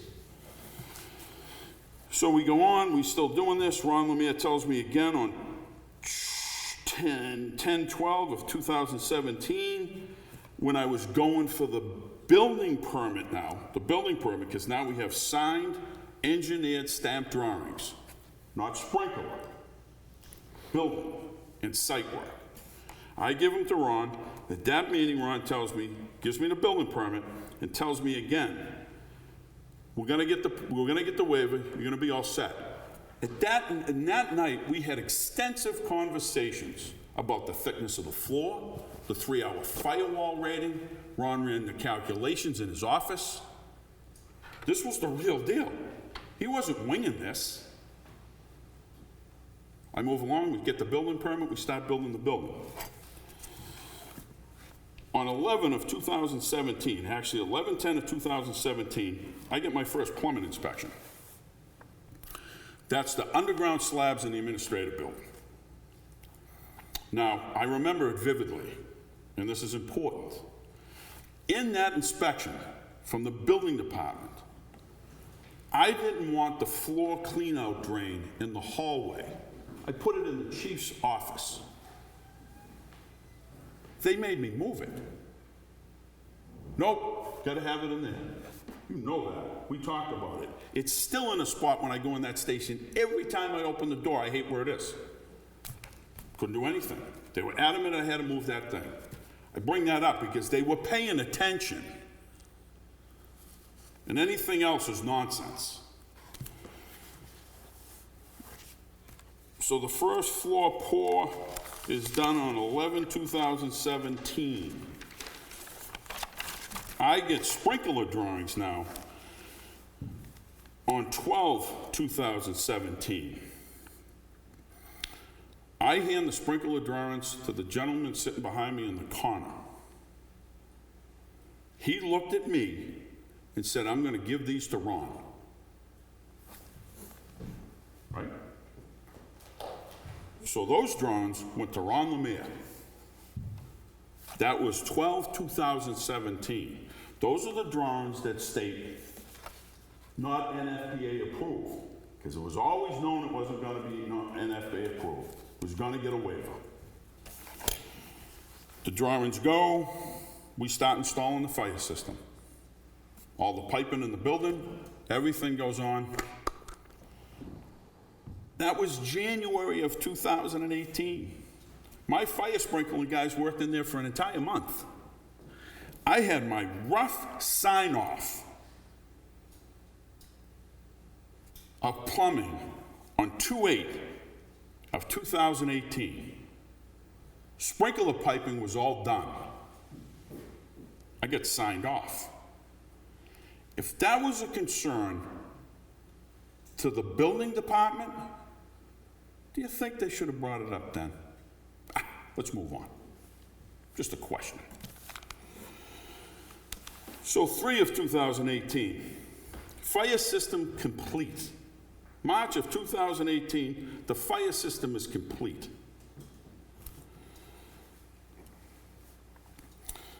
In the same month, the kitchen's going in. And I'm told the kitchen was in. We were pretty much done. And I get the word that we got to put an Ansel hood, a fire suppression hood, in the kitchen. Doesn't show in the drawings that was submitted months in advance. Now they're bringing it up. So we had to scurry and go get an Ansel hood for the price tag of $5,000. Wasn't in the budget. It's not a commercial kitchen. I had the conversation with the building inspectors, and they said to me, is the fire department ever going to have a pancake breakfast or a spaghetti dinner? I said, I don't know. Well, if they are, it's a commercial kitchen. Really? I don't think that seems like, and I'm not trying to get away with anything. I'm a representative of the town here. But I got a vested interest both ways. I'm a taxpayer, and I want to build the building right. But that isn't a team player. That was a team player. When I gave them the drawings 4 months in advance, they should have opened them up and reviewed them. They never did. But we moved along. We pick and choose our fights. I put the Ansel hood in. So we're going along. We're getting stuff done. We're doing our things. And then May of 2018, I start installing the floor drains in the apparatus bay. Same plumbers, same guys, same everything. One of the inspections, I find out that the floor drains aren't going to work. So what are you talking about? No, those aren't going to work. Your piping's wrong, your plumbing's wrong. You got to have P-traps put in here. So no, I don't. That doesn't tie into the septic system. There's a completely independent system that goes into a containment tank outside the fire station. They argued with me. And I'm going to tell you, I dug my heels in. And I think the chief and other people that know, that was the turning point of this project. That's when this project went south. If I had to do it all over again, I'd do it a little differently. Shoulda, coulda, woulda. But I was right. And I don't like giving in if I'm right. I'm a pretty stubborn individual. So I fought it. I went to the board, a couple meetings. They were minor. I mentioned that the building department's wrong, and you kind of need to take control of your building department. It was just a suggestion on my part. Bob Dunham, who was the chair at the time, I believe, and he was the liaison to the building, he even went and talked to other towns. And he got information, and I wish he was here to substantiate this. He went to other towns, and they found the same thing. No, you don't need that. It's not required in that application. This so much aggravated me, and they weren't involved in this at the time, because if they were, I would have used them. 3 years prior to this, I built the Kingston Highway Garage. The design team on that was SFC Engineering. You probably heard the name. Familiar? Okay. We got the same drainage system over there. No P-traps. I knew I was right. So we're going to go to the next downward spiral in this thing. I got the building department not on my side now. and I'm not giving in, because I'm right. They start getting spiteful. You guys know I'm right. Because we had a meeting up at 8 Merrimack Road where Sammy, the assistant building inspector here, in a meeting, pulled out literature and said to me, it's not my job to tell you how to do it. It's my job to tell you when you do it wrong. Really? He's the building inspector for the town of Newton, and we're building a Newton fire station. And that's the attitude that kid had? Come on. Come on. At the same meeting was the first time it was brought up there were ADA deficiencies in the building. Spiteful? Yeah, it is. And I brought it up again to the board. Control your monkeys. Nothing was done. Then the next thing that added on to the camel's back is one of your selectmen, Selectman Foot, jumped on the bandwagon, sided with the building department. I've got documentations and emails and texts that he was saying the building department was right and I was wrong. About the ADA stuff? In general. Whatever. In general. Whatever. And you know, what do you mean whatever? Whatever. Let me finish my story and you can argue it all you want. Whatever. Go ahead. I got the emails, I got the text. I'll share them with everybody in the room if they want. Yeah, Mike, just stick with the timeline. Trying, man. Yeah, I'm please, trying. please. But this is important. I understood, but This is important. So at this particular time, it added to the demise of the station's flow. Because Larry and a relative that was working on the station came up with allegations against me, which kind of filtered into the job. Sprinkler system, Excuse me? Matt, as chairman. What's so it let's stick. All right. Mike, No, we it's- understand. Matt, listen, I told It you. has nothing to do with the non-compliant system that went in. Yeah, it does, Larry. No, it doesn't. Yeah, it does, Larry. No, it doesn't, Sunshine. You know what? You don't want me to bring it up because it shows your character and it shows the Board of Selectmen at that time weren't cohesive. That's what this shows. Whatever. No, it's not whatever. It's factual. The non-compliant system went in, and you're not blaming the board on that because we didn't know I'm not anything blaming the about it. board. I just said a few minutes ago the board didn't know about it. No, you're blaming the whole building department, though. So I am blaming the building department. The blame's gonna go where it owns. Whatever. So time What out. kind of answer is whatever? Mike, time out here, okay? All right, let's get back to where we were, okay? You know, if I seem a little heated on this, it's because I am. Yeah. Because I've taken the collateral damage for shit that ain't mine. Yeah, and I'm getting obnoxious. I'm tired of it. Tell these people how it happened and how we got here. And that's what I'm doing. So if it's uncomfortable, we're going to get through this. So at the same time, there's a sub on the job that's not being productive. And it's a relative, a Foot. He is accusing me of not paying him money of $18,000, and Larry gets involved in it. Again, what does this have to do with the sprinkler It has system? to do with the whole flow of the job. No, it doesn't. Yes, it does. Whatever. Because again, it shows the dysfunctionality of the Board of Selectmen. See, he calls us a dysfunctionality. It's our fault that they screwed up. It's our fault.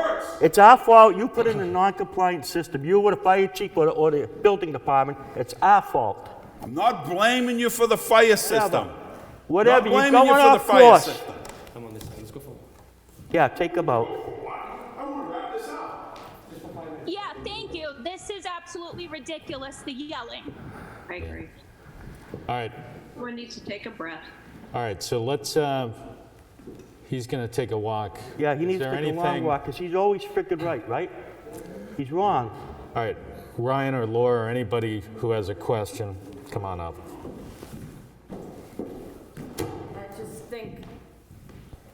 This is all jazz hands to distract us from the problem, which is the failure of we still don't know who. There's no need for this. No. I don't care about where he was born. He speaks to us like we are special needs, and you all allow it. I think that is a huge problem. I don't even care. I don't even think it's all his fault. But this is, we had to sit here through this and I'll listen to this whole story. We could look the stuff up online. We're not slow. Why is there no fire chief in charge of this job? Why was one person, if we're gonna blame Ron, allowed to do it? And why do we allow, if I was to come up here and tell you I'm gonna give you a 10-minute story of things that have nothing to do with the problem, what are we not getting that we were going to get before with this fire station? We didn't get the whole thing paved like we were supposed to. Things get cut because of the budget. I understand that. I cannot believe that the board allows somebody to speak to people like this. And that's the last I'm going to say of it. Yeah, so here's what we're going to do next. Mike, if you want to finish, okay? And if you want to finish, please do so. But can we stop with, we allowed you a little bit of room there to talk specifically about a couple of people because we understand your frustration. It was more than frustration. It's more than frustration. It's how we got to part of the problem we're at now. Right, and I think you're at that point, which, like you said, it was a turning point. It was. And I think people need to understand that, but I don't think we need to talk specifically or by title or whatever about anybody's family or anything like that. I think it's unnecessary at this point. I don't know if the board agrees. I think we know where you're going with the rest of the story, so we should get on to that, and we should try to keep this meeting moving along. At what point did the waiver become known as not a... Shortly after that. So, seeing that the building department wasn't being cooperative, and there was conversations of getting an outside building department to come in and finish the inspections because they were being spiteful. Bottom line. The board had decided to go outside and get SFC engineering involved. SFC came in on 9/2018.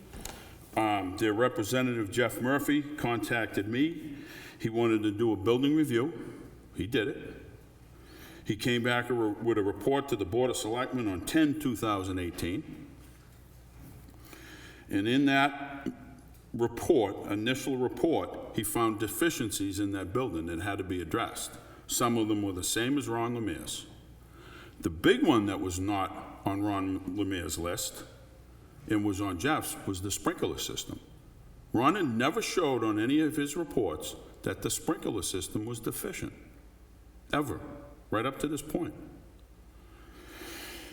So after that report was generated, there was a meeting called from SFC Engineering, which was the meeting in October of 2018, which was considered the stakeholder meeting. That's what it was labeled. We had it up at 8 Merrimack Road. And who was present was the Board of Selectmen, Jeff from SFC Engineering, Ron Lemire, Kelly Davis, the fire chief, myself, might have been one or two other people, but that was the core of the meeting. In that meeting, Jeff Murphy kind of led the meeting. He ran the meeting. And in it, it was talked about that there was a fire system that was non-compliant. And Ron was present, and the question was asked to Ron, has he asked for a waiver or he had applied for a waiver? And Ron was very vague with his answer. Jeff answered it for him, because Jeff had already called the state fire marshal's office and had the answer. And he said it hasn't been applied for. Ron, even at that meeting, and some of you guys were there, was still under the belief that we would get a waiver. So much so that when we walked out of there, it was said for us to still apply for a waiver. We said at that meeting. So you guys went, and I think with the fire chief, you guys applied for a waiver at that point. Now, that was the first time that I was aware, and you were aware as the Board of Selectmen, that the waiver wasn't applied for, because I had been being told for months and months and months that the waiver was applied for.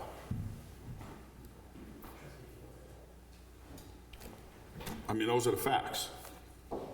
After that, more reports were generated, and the minor stuff, mostly minor stuff that was on the punch list from Ron's report and SFC reports were addressed, finished, and completed.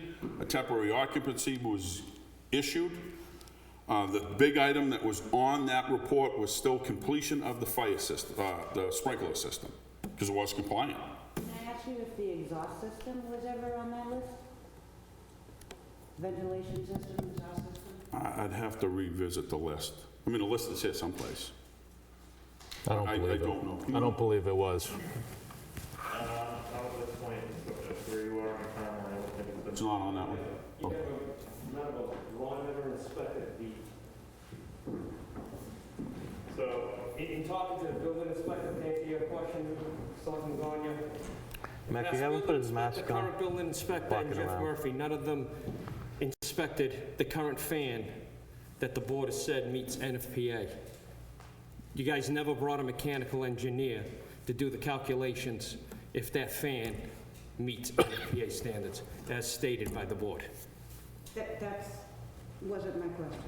So Lisa, can we table the question? Let's let Mike finish his. Yeah, I'm almost, honestly, I'm almost done. I'm on my last sheet. Yeah, yep.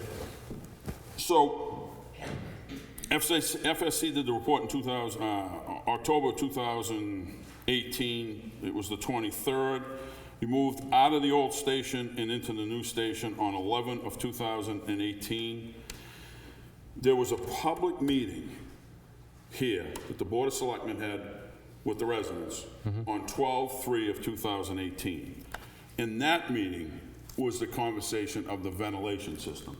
That's the one you Yep, it was okay. So in that meeting, questions were brought up about the ventilation system.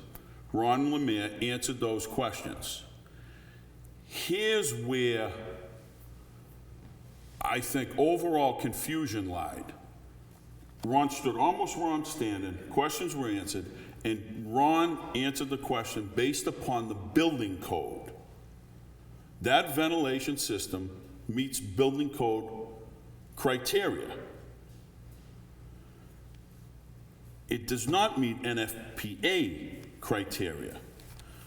But this goes way back in time, even at the Fire Station Building Committee meetings. We knew back then, and there's nothing in a budget to carry a Plymouth vent system, which is a complete captured system. And I have this note, so I'm going to fall back on it. So back in 17, 18. 36 of 18, we make a statement, exhaust system design fire trucks, exhaust was not included in the original construction budget. So there was the potential for grant money to cover the cost of the system. That's correct. That was at the beginning of the project and in the Fire Station Building Committees. And the chief made comments at least a couple times that once we had an occupancy permit to the building, which was part of the criteria, grants were going to be applied for a ventilation system. So we put a ventilation system in there that met building code, because that's what we budgeted for and that's what we were directed to do. Doesn't meet NFPA standards. That being said, in February of 2018, before the project took a bad turn, I was under budget, proudly under budget. Somewhere around $200,000 still remaining, and I had already budgeted out stuff to finish the job, so we were in good shape. The chief and I got together, had some conversations, and actually got quotes on them for a ventilation system, not a Plymouth ventilation system. It was either Air Hawk or whatever the other it was, which are hanging units to do ventilation. At least one of them are NFPA approved. We were going to put that in because, again, it was under budget. We're not going to go to the taxpayers for more money, and you never know the outcome of a grant. You might be applying for grants for 10 years before you get a grant, but the funds were in there. Sadly, did that not happen? And Laura brought up something a little while ago that I have to address. It was never in the original construction drawings to pave that whole place. But at the same time, and I think, Matt, you met with me, and Jim Doggett met with me, because there was, again, funds left. We were going to complete in front of the PD, I think I had a conversation with the chief, that area that's unfinished now. Because on the complete drawings that Denny submitted to the state, he had to do a complete site, complete over how many years, but it was going to be phased out. It wasn't part of this job. The only thing that was part of this job was the fire station. Hence, in front of the PD is still not complete. But we were going to get it done, again, because we had enough funds. So we would have completed that, even though it wasn't in the contractual agreements or the specs of the original job. So it's never been paved. And outside, behind the fire station, which has been brought up many times, that based upon drainage calculations that was submitted to the state can't be paved.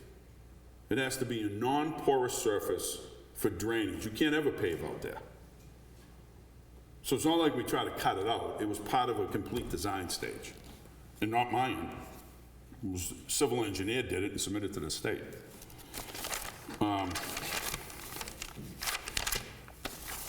So the final part of this is station closed, ribbon cutting. Oh, this will come, we had the ribbon cutting on 3/3 of 2019. It was an open house. And then you can pull up the minutes of the meeting that will substantiate stuff I've been saying through this whole little rendition. On 1/7 of 2020 in a Selectmen's meeting, after a complete review from SFC Engineering, all his document review, and it's on page, I got it here someplace, on page 3 or item 3, he even says to the Board of Selectmen, based upon his review of the drawings and how we got there, the system that was installed in the building by us was the intended system from the start that went in. Do you have that? You know what I'm talking about? Okay. So I never misrepresented this. You know what I did wrong in closing? Tell you what I did wrong. I never should have broke ground in that fire station. I have accountability here, and I'll own up to it. What I should have done is not give in to peer pressure, because the biggest drive was to get that station done and get the fire department out of that deficient station and into the one they're in now. I should have never broke down until Ron Lemire gave me that waiver. That's what I did wrong. I took him for his word, and I never should have broke ground, because as soon as I broke ground, it took the pressure off of everybody. I'm done, and I'm never going through this again. All right. You have somebody that has their hand up? Okay. Okay. iPad, if you could state your name.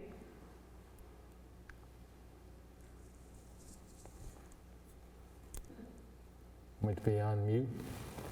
Yeah, your iPad, you're on mute.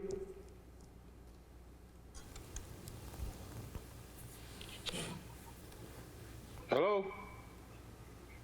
No, I was looking for iPad. iPad, you have your hand up?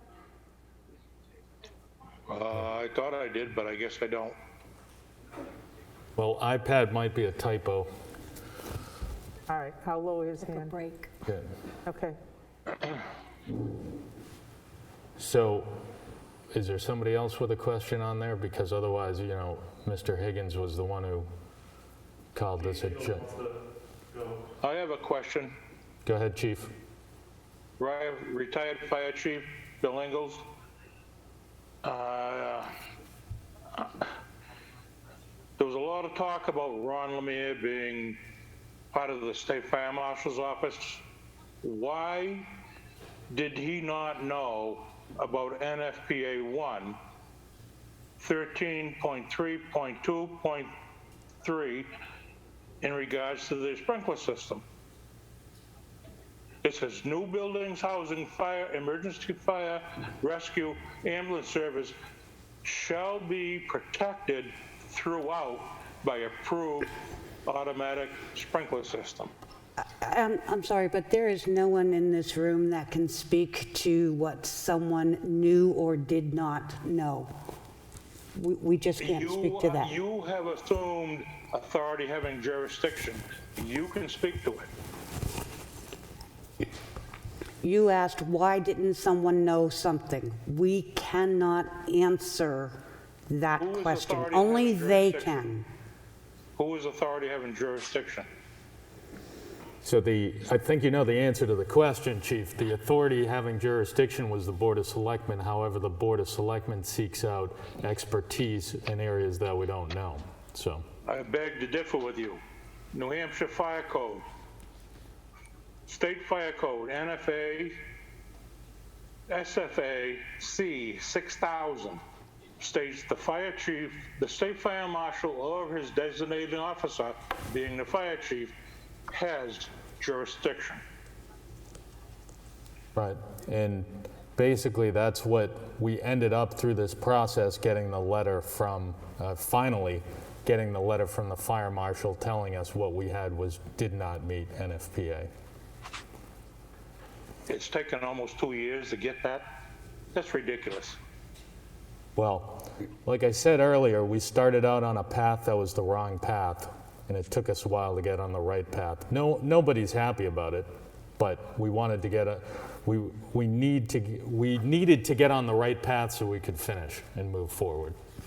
That's what it comes down to. All right, I get one more question, then I'll go home. Go ahead. Is there enough money in the bond to complete the sprinkler system? So based on the current numbers that I just saw this morning, there's not enough in the bond, but there is other, sources that we've talked about in Warrant Article 4. In the original proposal that went to the voters, right, it said offset the cost of the station. So we had a meeting, a Board of Selectmen meeting. I think Jim Doggett was still on the board, so it was over a year ago, where we talked about if we didn't have enough on the bond, we could go to that as a source once it was sold. So that's why we're asking the voters to vote for number 4, so we can move the money where we can use it and expend whatever difference between that and the bond we would need. Okay, thank you, but I will tell you up front that I did not vote for that article because the sprinkler system should have been included in the bond. Yes, it should have been. Thank you for your time. Yep. And I think that's the board's position is, and it sounds like it's the construction manager's position too, is, if we had a time machine and we could go back in time, the first thing I would ask, well, knowing what I know now, would be tell us what are the odds that we're going to get this waiver.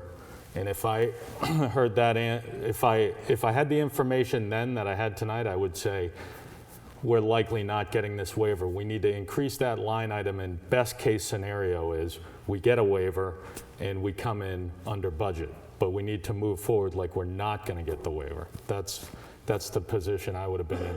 We might have, we would have gone to the voters with a more accurate proposal. Maybe it doesn't pass. Maybe it passes the next year or the year after, but the voters would have had a more accurate proposal to look at. Any other questions? Thank you, Matt. Thank you. Any other questions in the room? Ryan, did you want to ask some more questions? Yeah, we have, he's back, iPad's back. Oh, iPad's back? Okay. And he's unmuted. The person is unmuted. Could you state your name, iPad? Go ahead. Can you hear me now? Yes. My name is Alice Dunn, and I'm a resident and a voter of Newton, New Hampshire. And I have a question for the Board of Selectmen. First of all, you do represent the taxpayers, and you are the ones that we allow to spend money, correct? You approve, in other words, you approve any monies that we vote on, and we can't, the town cannot spend money without your approval. Is that correct? That is correct. We are only authorized to expend funds that the voters approve on warrant ballots, which includes the operating budget, the warrant articles, things like that. So you are actually approved any budget that the taxpayer, or any warrant article, or anything that the taxpayer is approved of about this fire station, correct? I'm sorry, can you repeat that one more question? time. Anything the voters voted on as far as a warrant article on this fire station, you approved the cost of spending the money. So the voters approved spending a certain amount of money for the proposed fire station, and then the Board of Selectmen authorizes the expenditures as they are incurred towards that particular item, the fire station. That's right. Am I right in thinking that? Yes. Okay. Then you approved measures and approved the payment of things that were not properly done for this fire station, because it was built and it is not up to compliance. So my way of thinking as a taxpayer is that everyone, including the former speaker, not just the Board of Selectmen, building inspector, everyone is actually guilty of spending the taxpayers' money for an incomplete project and something that will not meet all the standards for building permits. And the people that are going to end up paying in the long run are going to be the taxpayers. So I can say that the voters voted on a conceptual drawing and a conceptual budget. So there were no complete plans showing specific sprinkler systems or things like that. There were only conceptual drawings that were presented to the voters in order to get this to move forward. That is what the voters approved. The voters do have what was shown in those conceptual drawings. And don't you feel that it was your job as representatives of the taxpayers and the voters to turn around and follow through and make sure those conceptual designs and drawings were meeting standards that were necessary for the permits? Yeah, I think You were representing our approval, and you were spending our money. Right, I think we thought we were. We thought we were, and then when we found out we didn't, we took steps to... Then what? Go ahead. Sorry, go ahead. So when we found out we're on the wrong path, we're doing the wrong thing, we took steps to ensure the cost to the voters were limited. Then why wasn't it brought to the voters' attention in more public display? And why didn't you inform the public by coming out and stating that there were problems instead of just letting them keep going on and on and on? We brought them out as soon as we found out about them. And when was that? In fall of 2018, and then... But this whole thing started, when was it, 2015? Right, but as I said earlier, the board didn't find out there was a non-compliant sprinkler system until the fall of 2018. And the warrant article the warrant article did not get approved until March of 2017. But why wasn't the proper, what's the word I'm looking, why didn't you look into everything prior to even making the first warrant article. Yeah, I think we went through that earlier, that it was a conceptual design that was decided to put the proposal in the warrant article to the voters and have them vote on the conceptual design. Then design build, Mike went through the whole thing. Go ahead, you voted on a conceptual design, and as I understand it, from what that gentleman was speaking about for so long and so arrogant, that he turned around and you had viewed from one example of a fire station. Why did you not take more than one example? Why did you not go to other towns? I think they did. The committee would have to speak on that, but I believe you went to at least 3. There we go again. Excuses, excuses. Yeah, well, I'm trying to answer your question, but. Well, I appreciate you trying to, and I understand not all of you were involved at this particular time. But as a taxpayer, we are the ones that are going to take and absorb your mistakes. Thank you so much, and have a good night. And we are also taxpayers in absorbing these same costs. We are just as affected, and we are just as unhappy. But this has been going on too long. And we are trying to close it out. Yeah. Okay, other questions on this subject? And Ryan, you were saying before that. I have a question. Okay, Rich, go ahead. To correct Lisa, we didn't vote on a conceptual design. We passed a warrant article for a completed fire station. Thank you, Rich. Good job.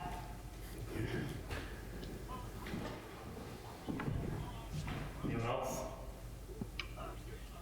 Or more? Go ahead. So how short are we from completing the building right now as it stands to complete this sprinkler system right now?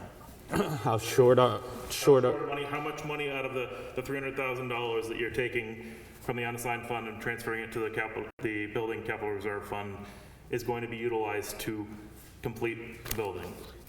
I don't know exactly, but I would say, you know, the change order was $257,000, right? That's for the sprinkler system only, correct? Right. It was roughly $226,000 left quoted, I have you saying, was left in the budget.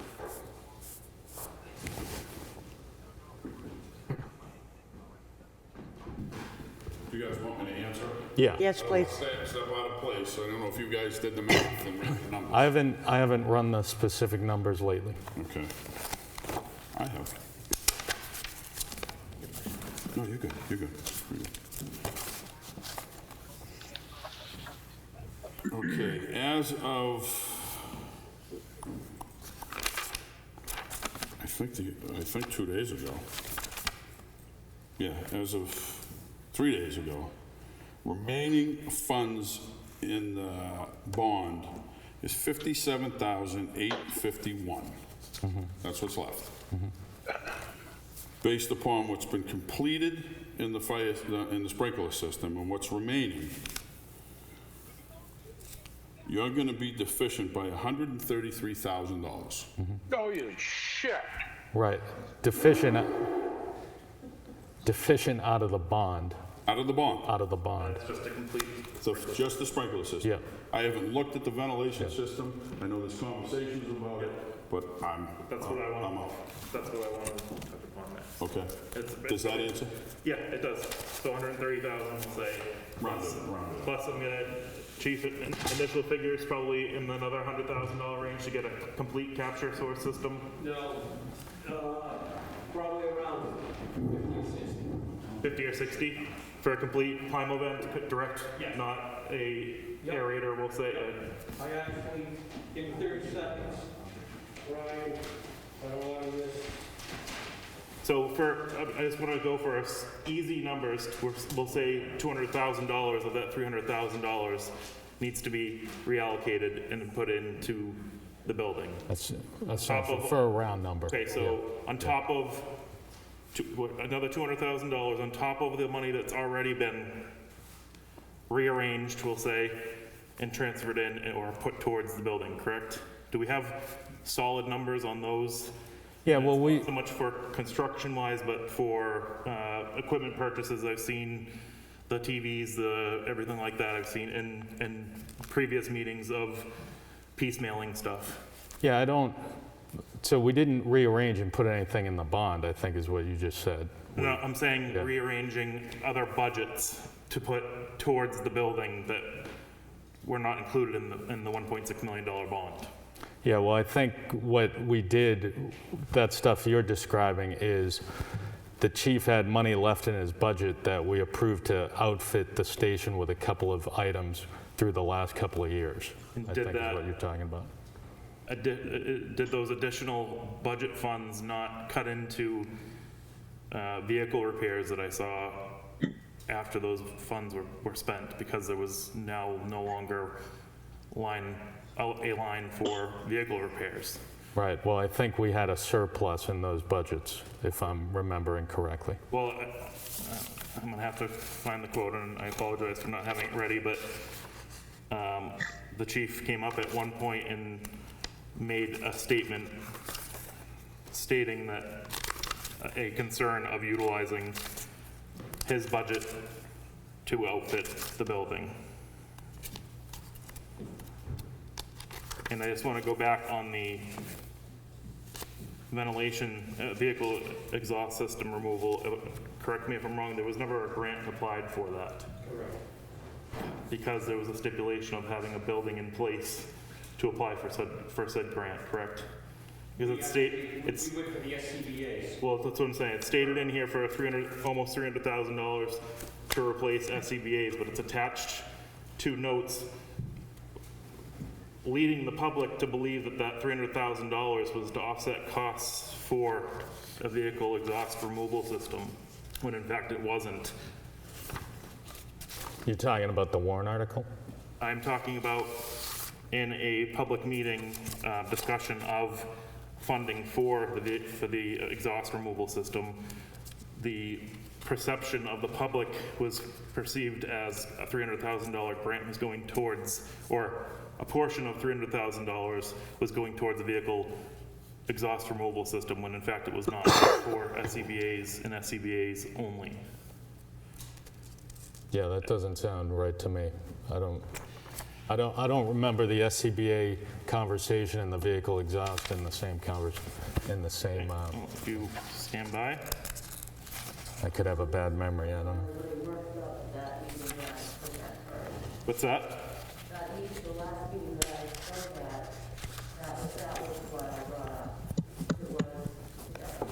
Okay.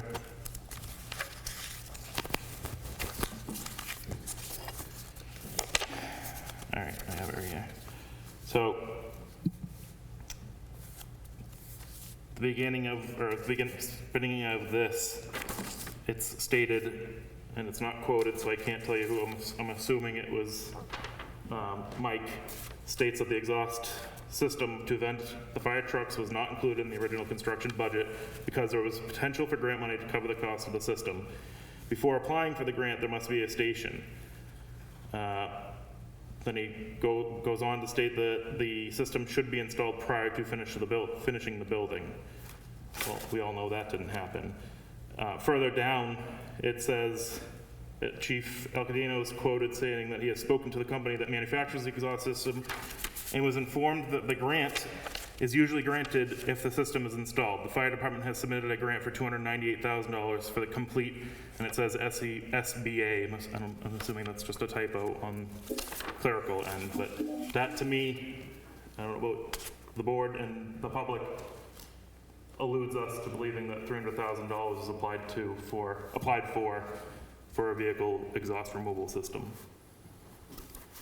We can go back, go back and play the tapes. I'm only quoting it from the secretary's notes of the meeting itself. Can I ask when that was? Yeah. That meeting was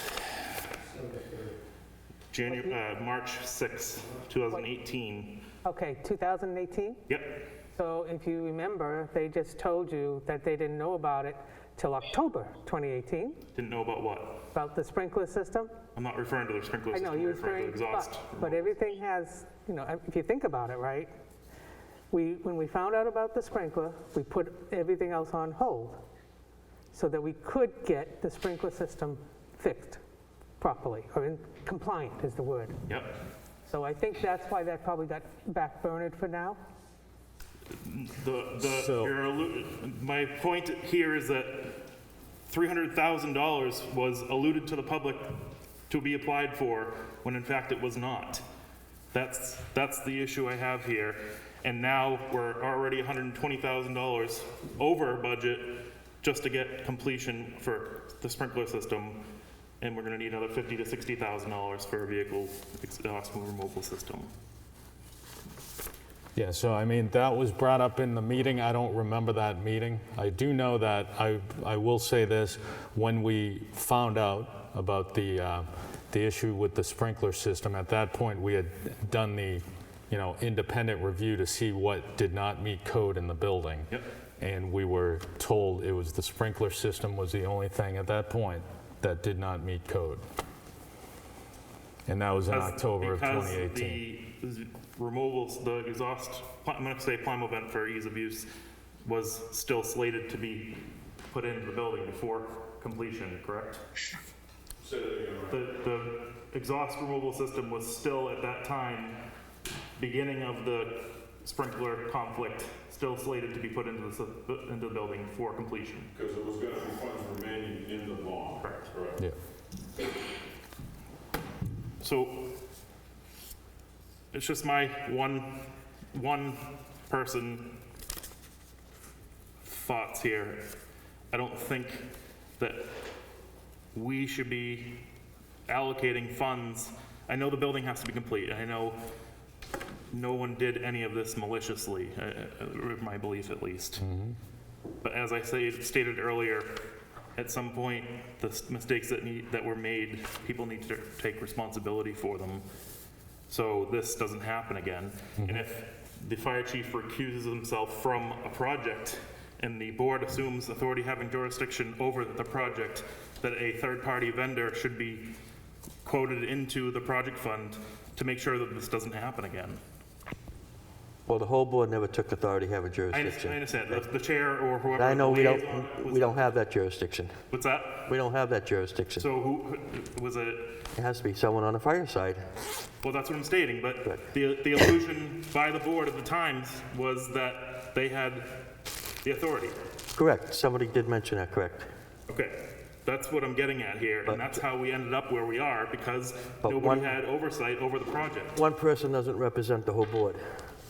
When you're acting in an official position, you are. Well, when a quorum votes for it.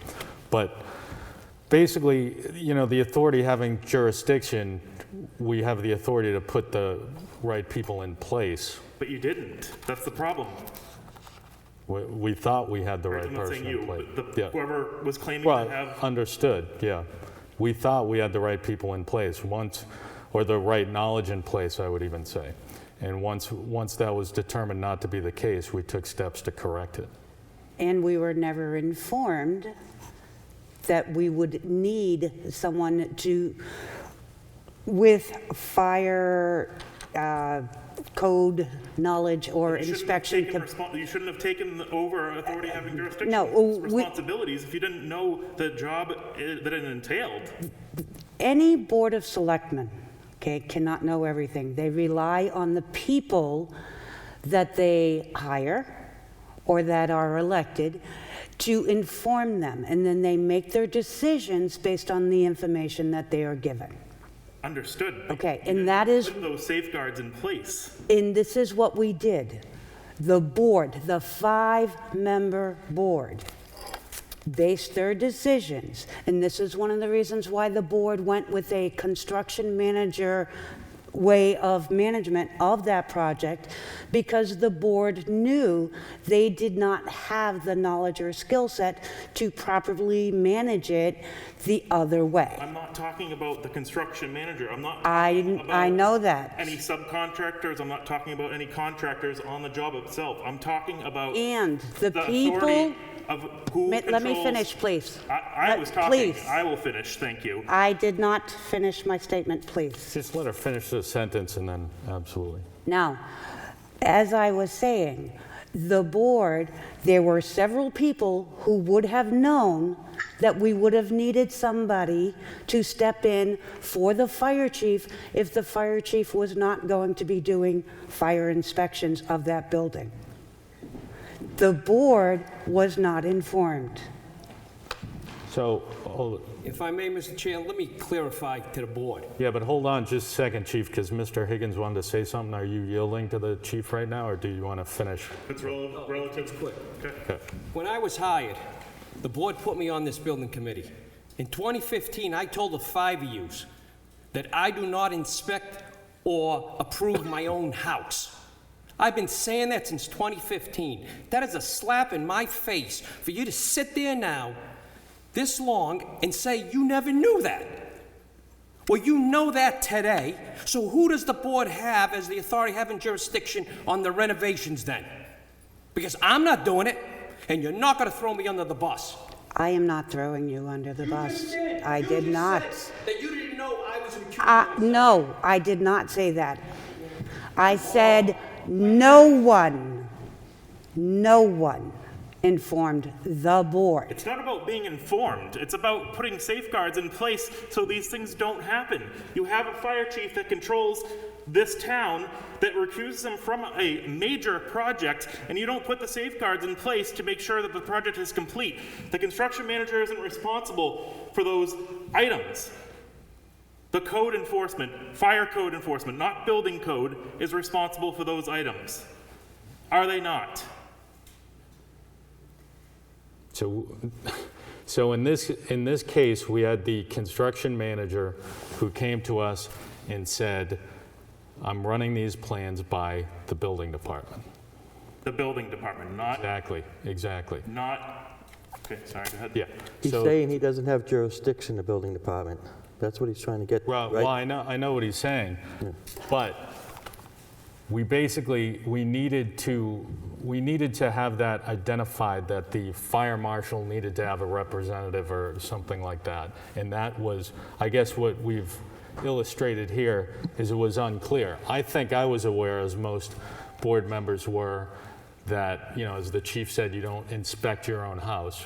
I would even, lesson learned, at the beginning, I wouldn't have the same building inspector that we have in town, have somebody else inspect it from the outside. Third-party vendors for the entire thing. For the entire thing. Absolutely. We don't build buildings in Newton very often. It's like once every 40 years. Lesson learned, somebody, in 40 years is building another building, maybe they can learn that lesson. I get it, lesson learned, but Yeah. I appreciate you accepting those terms, but you have other members of this board that are denying those facts, that they didn't know about these things. I'm sorry, but that's not how it works. We need to take responsibility for the actions that we did or didn't take. The board did take responsibility. You encapsulated the board along with yourself while you personally deemed yourself as the AHJ of the town. Me personally, no, I did not. I have always stated the board. The board, who the chairman of the board at that moment in time was you, correct? I couldn't tell you who was chairman. We alternate each year. I think it was 2018 that you were the chair. So I may have been the chair in 2018. I would not have been the chair in 2017. So when the deficiencies were brought to the table, at that point, why was there not a third-party vendor brought in other than FFC for the oversight for, number one, building code enforcement and fire code? Well, I think that's what we did with SFC. I'm sure that's what the board had In fact, intended. We hired him because we had that list of ADA stuff. and the He was fire, hired as an engineer, correct? Not a, but the fire marshal recommended SFC as as the, an engineer. yes, who was obviously knowledgeable about the NFPAs. As an engineer, not as enforcement, not as the authority. Yes, and not a single board member mentioned that we should bring in an outside fire inspector. And I'm sorry if I personally didn't realize that we should. But you took on that responsibility, I'm not saying you personally, the board took on that responsibility when they deemed themselves as the AHJ and did not put the proper protocols in place to assure that the right job was being done. Right, but what we did is we used that engineer to identify once we found out. Aftermath, that's what I'm saying. What do you mean, after? After the deficiencies were pointed out, after everything was already in the hole. Right. Well, we used that engineer to identify where the deficiencies were. We corrected some of them. We talked about the ADA and all that other stuff. Yep. And then he further identified that the sprinkler system was, we either needed that waiver or we needed to do something different, and then we used that to go forward with a proposal to the fire marshal. And as you heard, we were never informed that that sprinkler system did not meet code because there was talk of a waiver.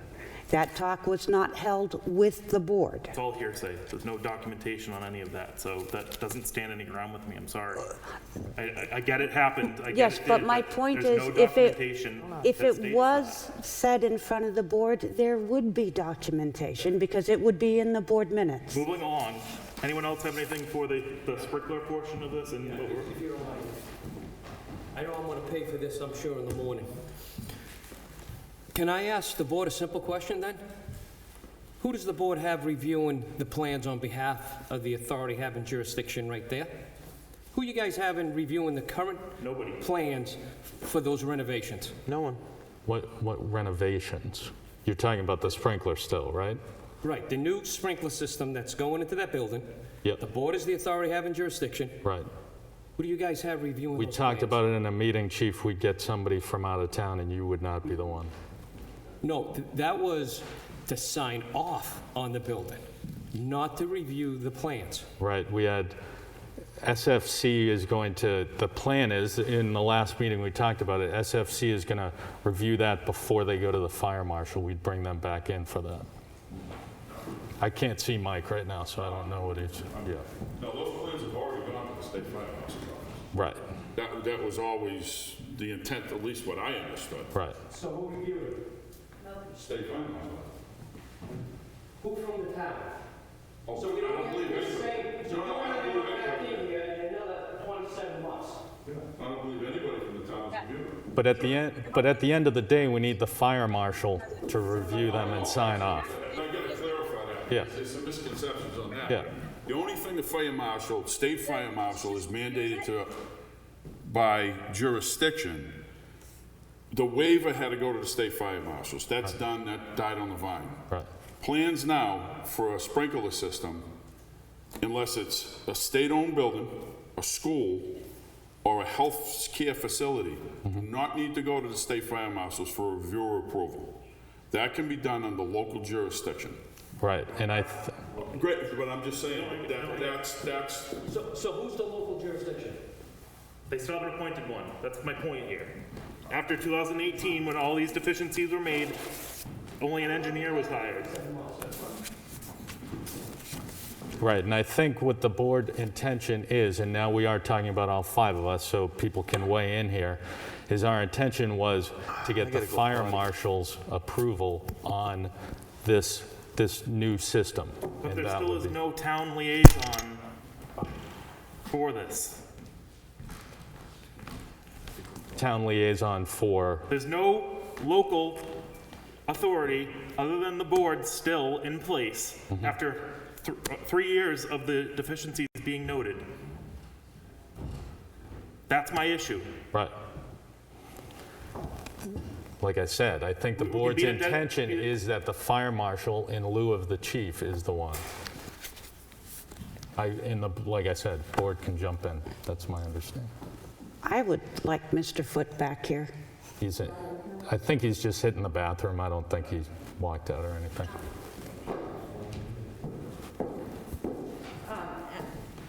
As Mr. Pervero said, that the fire marshal's office would not be consulted because of it being, it not being a daycare center or whatever. Right. The fire marshal wasn't consulted on anything. The fire marshal showed up here or contacted the chief and then asked for a tour of the station because he met me at a ball that I went to. His office had not been informed, consulted on anything up to that point. Up to the point where he contacted the chief and asked to be shown the new building. So the chief not being, recusing himself from this, that would if he said he couldn't do something, my reaction as a lay person would be, okay, who's going to be the person from fire in charge? Is former Chief Ingalls still on the call here? Because I had a question as to... Bill, can you unmute yourself? I don't know if he's paying attention.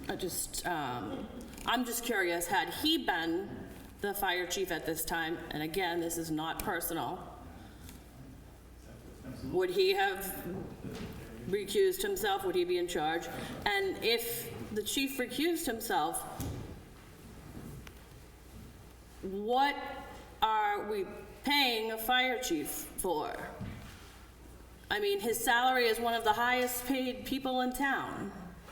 $71,000. He's not consulting on this station? Or if he can't, that's fine. We're not hiring someone to? We're just going to assume that the fire marshal... I actually wanted to go in a different direction with this. I wanted to mention, and I need Selectman Foote to correct me if I'm wrong, but are you a fire inspector? Correct. For the town of Newton? Correct. Okay. So we have knowledgeable members on this board, at least a knowledgeable member on this board, of NFPA and fire inspections and that sort of thing there. But again, all this happened too late to implement anything. When a plan says that something's not NFPA compliant, I don't know why the construction manager, every single selectman at that time, But we didn't see it. even the fire chief, if he wasn't involved or was involved, it was stamped in bright red. This is the problem. We didn't see it until it got installed. I don't know my ass from my elbow. When I saw it, I thought, that's screwed. So I don't... The problem here is good luck to the department now, getting anything.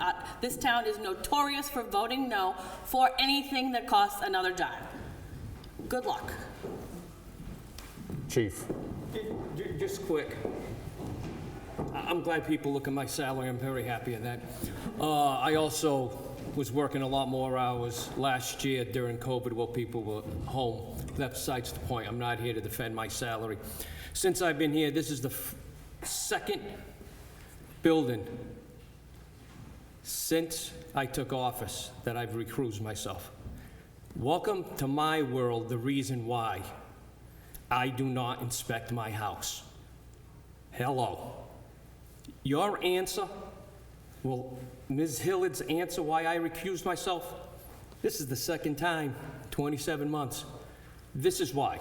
This is why I mentioned to the Board of Selectmen way back when this building was approved, do not have town inspectors inspect the building. Because if they do the job and they find deficiencies, they could lose their job. If they miss something, They were looking the other way.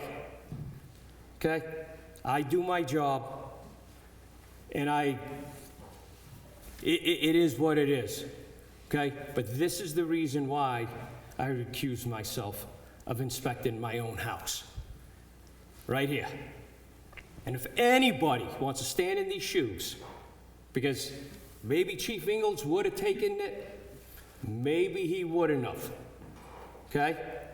I made the decision, 2 years before the warrant article was even passed? Should I have stuck my nose in it? Yeah. I'm not going to say I shouldn't have, but I didn't have a crystal ball. Okay? Do I have to stick my nose in it now? Because I can tell you, the marshal will not review no plans from a municipality unless somebody from the municipality contacts them.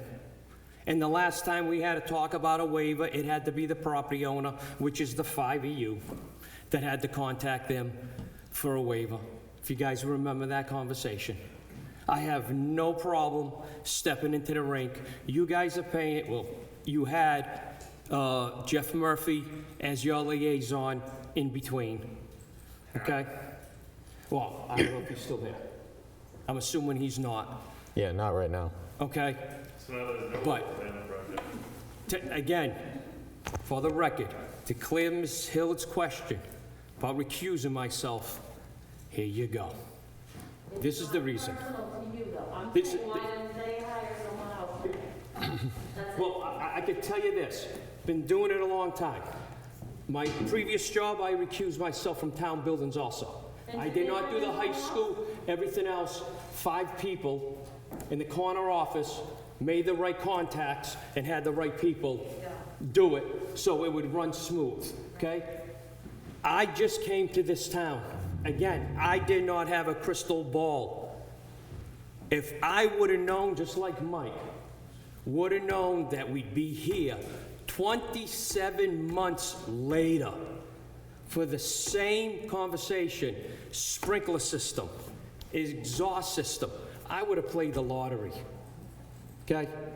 I would have played the lottery. What's blowing my mind today, I understand everything. I understand what Mr. Ryan has said, even what Ms. Hillard said. What's blowing my mind is I am standing here, and in my little pea brain, what I'm getting is we're going down the same road that we did in 2017.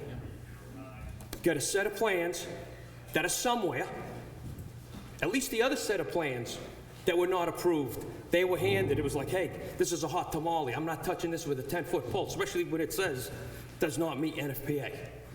I didn't approve that. I did not design those plans. So those plans went to the individual that designed them. But I'm standing here today, not getting that warm and fuzzy feeling, and you guys know I'm not supposed to have stress, but thank you for the stress, that we could be going down the same road. So, Chief, if you have a concern, bring somebody in tomorrow. I don't have, you guys going to authorize the payment? I will call Jeff Murphy up tonight. Right, no, Jeff Murphy was involved in the plans at the beginning to get us to this point where we're working with the sprinkler contractor. I think the board's intention, let me finish. Go ahead. I think the board's intention right along, and again, the board can jump in and tell me I'm wrong. The board's intention has been, we're on the correct path now. We need to get somebody to sign off on these, the appropriate people to sign off on it. If the chief is recusing himself, and I think it makes sense to all of us why you're recusing yourself, right? We've learned that lesson, as I said earlier. But our intention is to get a signing authority to make sure that we're doing this all right. But at this stage, I think, and Mike, you can tell us, there he is over there. You can tell us what stage we need to bring that in. If the chief needs to help us identify somebody, whether it's tomorrow, the next day, or whatever, then we can identify the appropriate person. I think the board agrees we want to do this right, because we certainly had stuff that went wrong before. So I got to apologize. I wasn't paying 100% attention. I was answering a text. Sure. Run it by me again. So basically, what do we need to do right now? All right, so Let me wheel back here. Yeah. So SFC took a look at the plans before they did basically the mock-up before you went, it's Carter Sprinkler that we're working with, right? Correct. So Carter Sprinkler did all the specific detailed plans. What I'm Correct. saying is I think the board will agree with me that if we need those plans approved right now by somebody standing in the chief's shoes, right, because he's recusing himself, the board's committed to doing that right now. But I think the board was under the impression we're at a point in the build where that doesn't have to happen yet. No, it has to happen. It could have happened at any point in time. Okay, so if that's the It case, went based upon conversations prior. Yep. When Carter was done with their sprinkler design, those were going to be sent to the State Fire Marshal's office. Yep. That had happened. right, I got a text last week that George said it's still sitting in the State Fire Marshal's office, and it's going to be reviewed, but they weren't sure why they were sitting up there. Now, I was directed to send them up there, but they came back and said, we're not sure why we're reviewing these, because again, it's not a state-owned building, school, or healthcare facility. Those are the criteria that goes to the state, state fire marshals for review. Carter Sprinkler called back up there and said the town, and this had to be something I wasn't directly involved with, probably during the permitting process, not permitting process, but the waiver process with SFC Engineering, Jeff talking to them directly, that they wanted the state and the fire marshals, because this became a life of its own type situation, right. that they wanted the state fire marshal to review it. I don't think that closes the door, because again, and there's two fire guys sitting right here, Yeah. right? I think somebody still of local jurisdiction has to give that a nod. The state's doing the town a favor, but they're not going to be the ones that go, yep, you're good to go. Is that accurate? Okay. Yeah, and I think what I'm saying is if that's the case, that at least on my part, I'm the only one talking right now, everybody else can jump in, but I think on my part, my belief was that the fire marshal was essentially, as you're describing, the authority to sign off, but if we still need local jurisdiction, I'm committed, as long as I'm here, to work with the chief on identifying somebody to do that because we want to do it the right way. So we're making a mistake The twice chief or then. even Selectman Foot could We're probably making a recommend mistake someone. twice. We did the original plan that didn't get looked at and signed off, and yet we hired Carter, and we were assuming, at least I was assuming, that he's an engineer, that he approved these plans. But now I'm hearing he didn't approve them, and we're installing the second system without anybody's authorization on it. Right, but the fire marshal. How does that work? Larry, the fire marshal directed us towards this engineer to have the engineer basically You guys just review said these that plans. They weren't looked at, though. You want to hire somebody now to look at something that's 3/4 of the way in. No, what I'm saying is we want the fire marshal to eventually sign off, but if we need a local authority standing in for the chief, then we need to go that step Which as well. that should have been step one, though. Right, this is, Huh? In 2018. yeah, I think, right, and I think my belief was the fire marshal was standing in for that, so. Hi, Art. Edmund Corral, Gold Hill Road. So you said, the board said, that in 2018, you realized there was a mistake and you stepped in, correct? So, and just to clarify, because I'm confused, a mistake was made again, and it took you until tonight, until Mr. Higgins bringing this up to try to rectify it?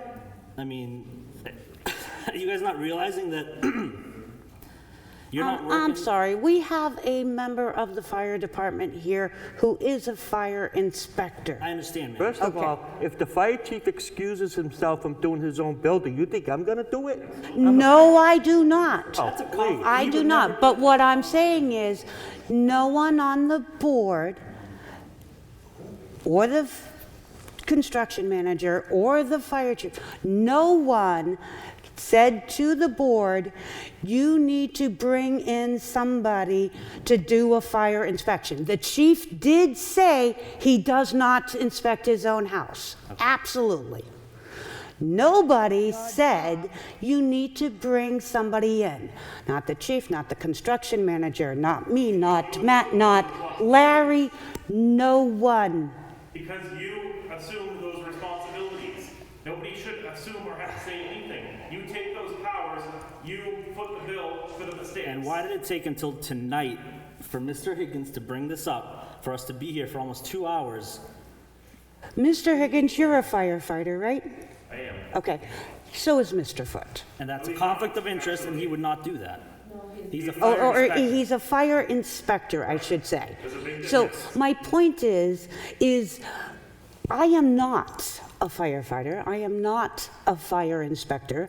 I am not a construction manager or builder or electrician or any other form of inspector. I am a board member, and like any other board, I rely on the people with the knowledge to provide me with the information that I need. I may not always know all the questions to ask, but I ask all the questions I can think of. Okay, so we're just plain and simple. The answer I'm getting is we're making the same mistake again, and we're not getting anywhere. And Mr. Higgins, the floor is yours.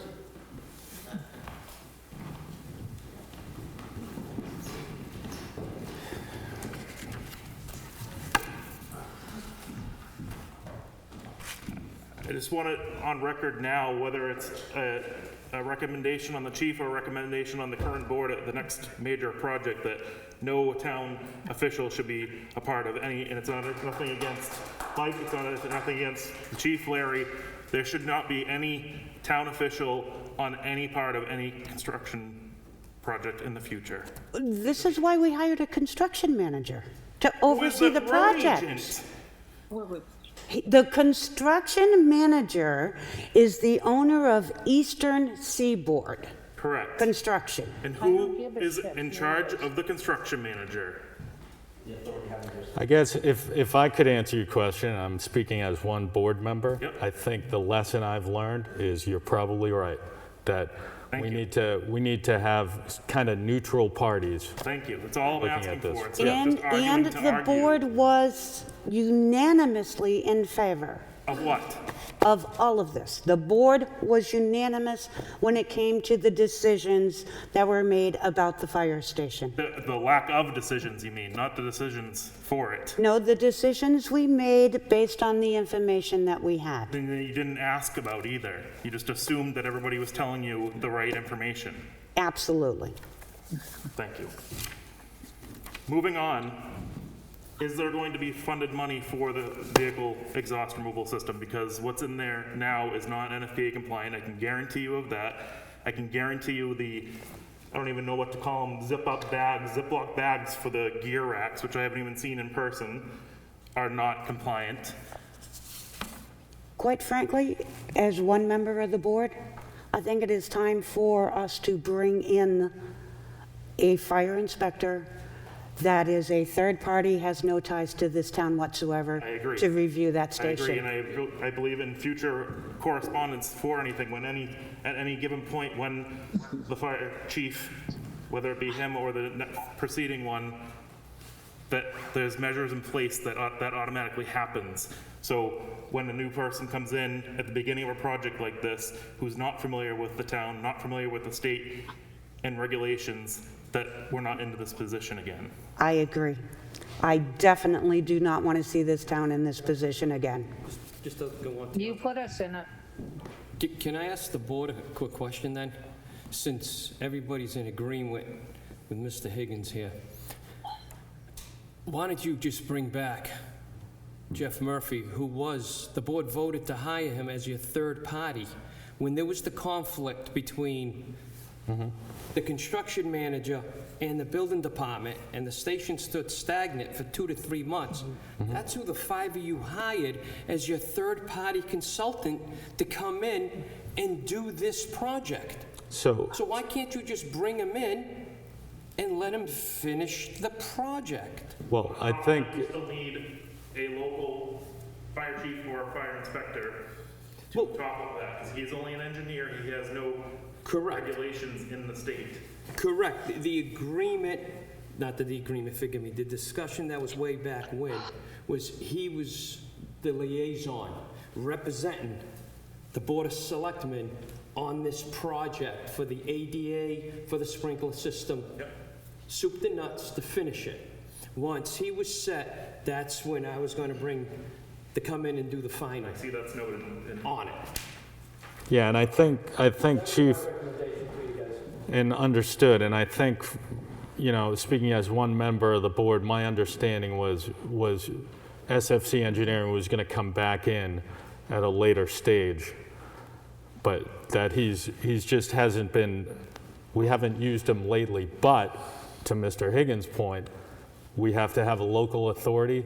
I was under the impression the fire marshal was standing in for that. I've said that a couple of times. You have now corrected me. At least I believe that's correct, that we need somebody local and we need to identify that person next. Yep. Anything else on that? Zoom land? Anybody? Yeah. iPad again? Yeah. Alice, you're up. Hi, Ms. Gonya? Yes. You stated that the reason that you hired all these different people as a Board of Selectmen member was because you were not an expert on this and you were not an expert on that. But yet you took one person's opinion, you never followed through. Beating a dead horse. Yes, you were not an expert, and yet you led this town into a wrong decision. Explain why you think that you were right. I think that she stated that she's not right. I don't want to speak for you, but I never said the board was right. I never said I was right.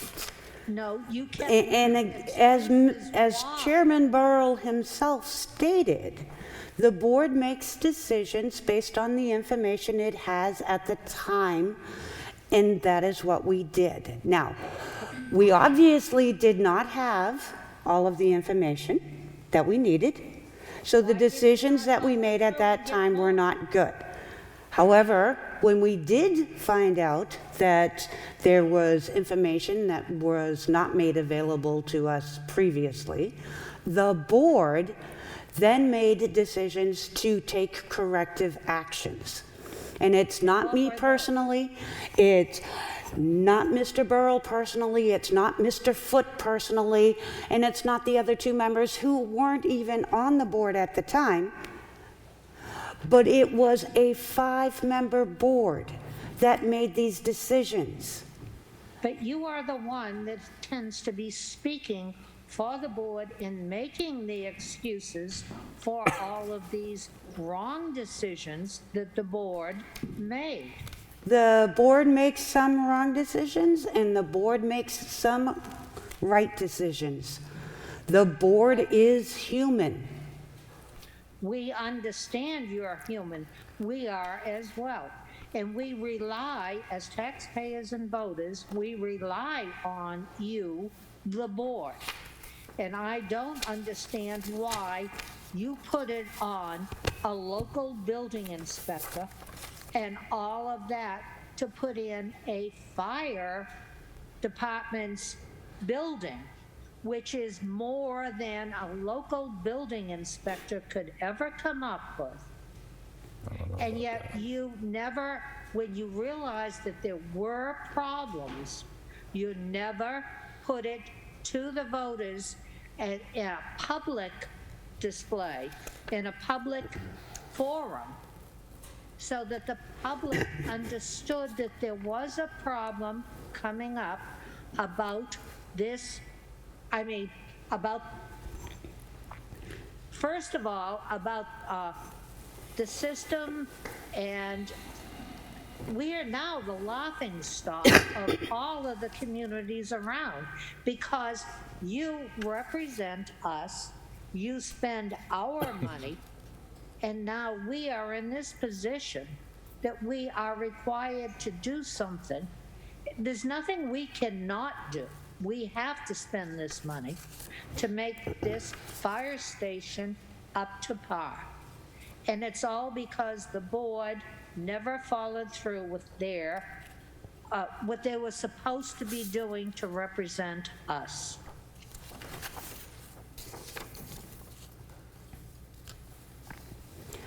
You are definitely entitled to your opinion.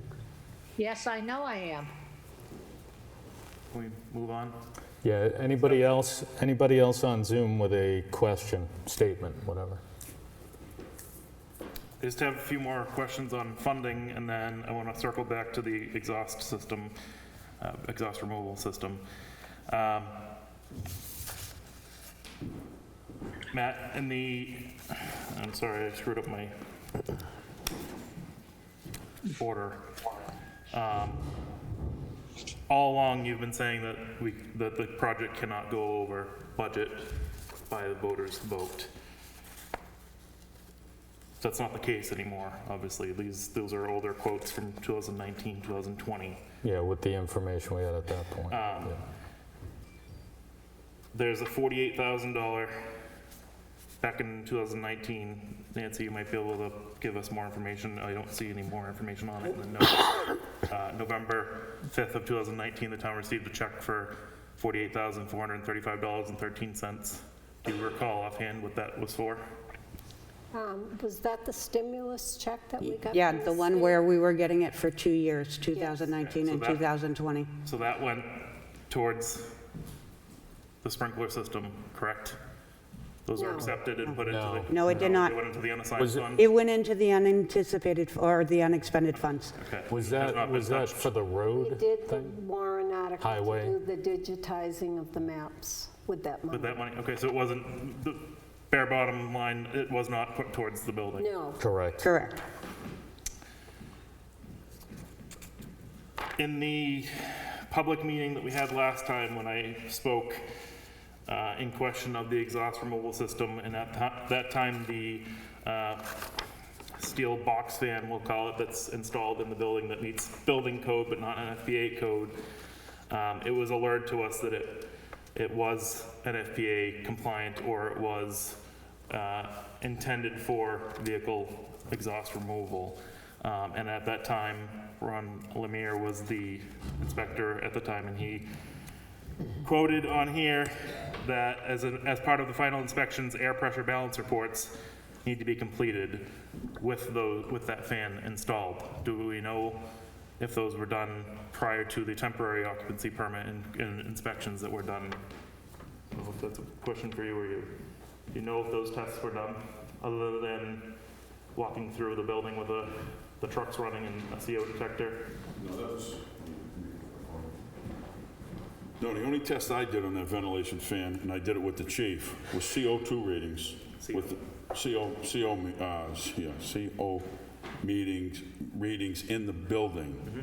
When Ron and SFC Engineering did their final checklist, that should have been done then. I wasn't involved in that because SFC was the... But do you know if it was done? I don't. I don't. No. Is there, whether your records or requests somewhere that It would be SFC that would have the request on that. All right. Let me ask this, is the board in favor of expending the additional money on top of the $130,000 already over budget to get the vehicle exhaust removal system in place? I am in favor of having that fire rescue station fully NFPA compliant. Okay. Just like I was in favor of having it fully ADA compliant. Okay. And if that's what it takes, then yes, I am in favor of it. So at this point, do you think that on top of the SFC engineering, there should be an analysis done on the project for life expectancy? And I believe was it sold to us as a 30-year building with expansion included? I think it was proposed by the building committee, yes. 30 years, but It was at least 30 years. Okay. I think, yeah. With those parameters in place, things should have been looked at for the expansion other than just adding apparatus bays for additional trucks. The completion of the second floor mezzanine should have been addressed. The completion of living quarters and all those things in place. Because undoubtedly, I don't know the numbers offhand, but I'm sure the chief could speak upon it.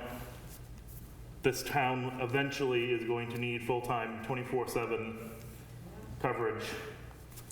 No, I don't, if I may, I do not have documentation in front of me, but I would be happy to go look for it. But I believe that it was actually discussed during the fire station building committee that while there was a plan, now initially it was going to be all open space. The discussion with the committee was to put a mezzanine floor on there for possible expansion in the future. Okay. The discussion also was to not finish it and to not use it for anything other than storage, because if it was used for more than that, then it would be required to be ADA compliant and would increase the costs that would be needed to pass the fire station. Correct, but for long-term purposes, I think the small additions to make those such things happen, to have the infrastructure in place, we'll say, for future build-out, I think it would have been prudent of the committee in town to do that. It's my personal opinion. I'm just stating, at this point where we're reevaluating everything, now correct me if I'm wrong, I would imagine that the sprinkler system installed above the mezzanine, or in the mezzanine area, is probably, it has to be a dry system as well, correct? It's dry right now. So now in 10 years when we have, I'm estimating, 10 years when we have full-time staffing in there and we need to add on living quarters, that dry system now has to be converted to a wet system. No, I think you asked it and I answered it. Okay. With the upgrade to the system to be NFPA approved, that'll all be a wet system. Okay. It's dry as we speak. Okay. But the final system will be a wet system. That answers that then. So what I'm getting at here is I think that while we're still in construction phase of a building that should have been done 2 years ago, we should be focusing and reanalyzing a lot more than we are, and instead of placing the blame on each other, taking responsibility and putting safe measures in place so these things don't happen again, and so that building does get the 30-year life out of it. Sure, and I would go so far to say, your input would be welcome from. I've said that from day one. Anyone's input, you have a knowledge area, obviously, and it would be welcome if I'm on the board. Just to touch on something that Mr. Higgins brought up, and I know it's two committee members. There was talk through the building committee to finish this mezzanine in the future. You actually cannot see it from the outside or the inside, but there are 2 windows that are framed up on the second floor, and the doorway for the second means of egress is already framed in there. It's on the plans. So there was already talk for the future to finish the second floor mezzanine. And if I could jump in there, you asked a question of the board. Yep. And Lisa answered. Yep. Or was your intent to go? If everyone wants to give their personal input, it's your forte here. I mean. Yeah. So basically, I think I would tend to agree with Lisa. We don't want to screw around with health and safety. Yep. I would venture to guess all 5 of us would agree with that.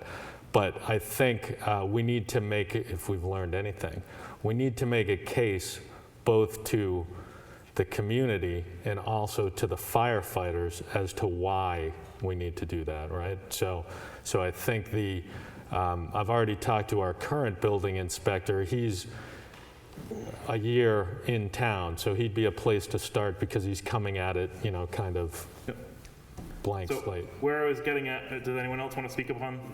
No, we definitely got to get it. It's either that or you're going to face the cancer lawsuit in another 5 to 10 years. So that leads me into further discussion about the removal system, and it's not only for the health and safety of occupants in the building or adjacent to the building in the living quarters to the apparatus bay.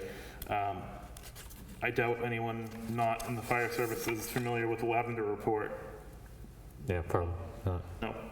Lavender Report was a study done in 2018 to come up with the best practices for cancer prevention. I know I've seen the chief in multiple avenues have come up with this. It's the biggest push in the fire service industry in the last few years. Nobody's dying, well, not nobody, people are dying a lot less in building fires, and we're dying of cardiovascular events and cancer.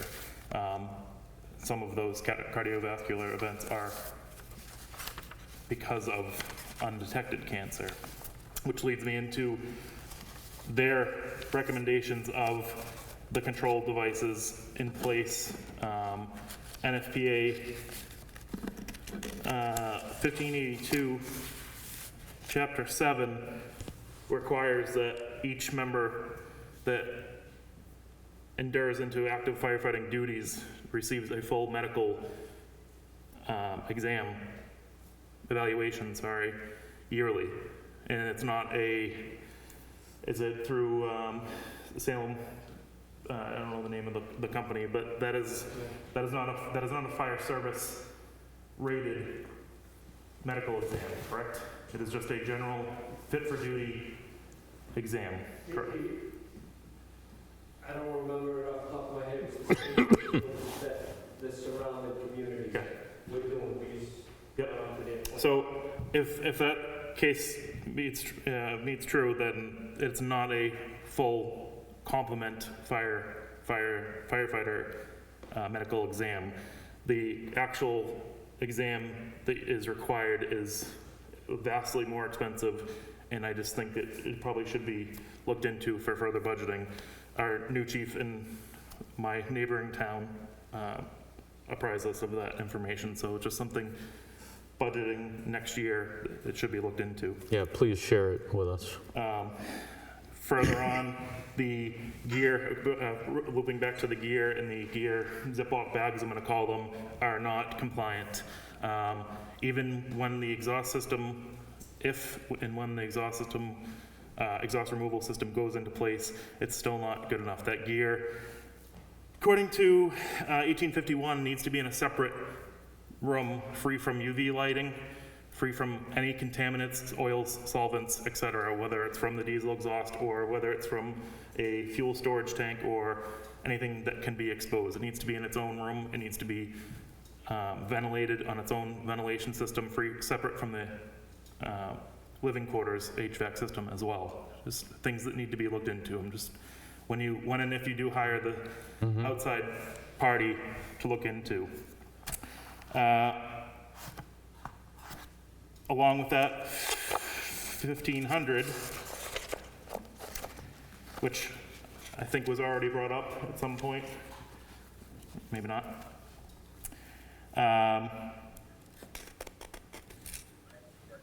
It just fully encompasses the gear being in a separate location. Fire department shall prevent exposure to firefighters' contamination of living and sleeping areas from exhaust emissions through the use of direct or source capture systems. So I know nobody's against it, but I know there's no funding for it in place as we speak. So I just want to reiterate the need for it for the protection of your town employees, short-term and long-term. I won't go on and bore you with NIOSH reports. No, but obviously you're coming from a background that, you have information that we don't, and please share it. Yep. And then as we move forward, we'll take a look. In fact, I suggest after March 9th, share it with the board. Okay. Whether you scan them or if you have, electronic copies, share them with the board. I think any and all board members will appreciate having that insight as well. Thank you. So on this subject, anybody else? Okay, so we're calling that a wrap on that one.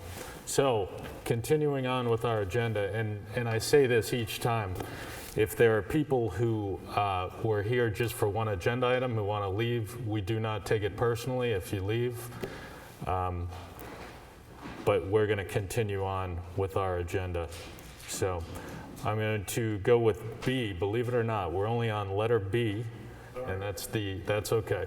And that's the EOC update. So Trish, thank you for hanging in there.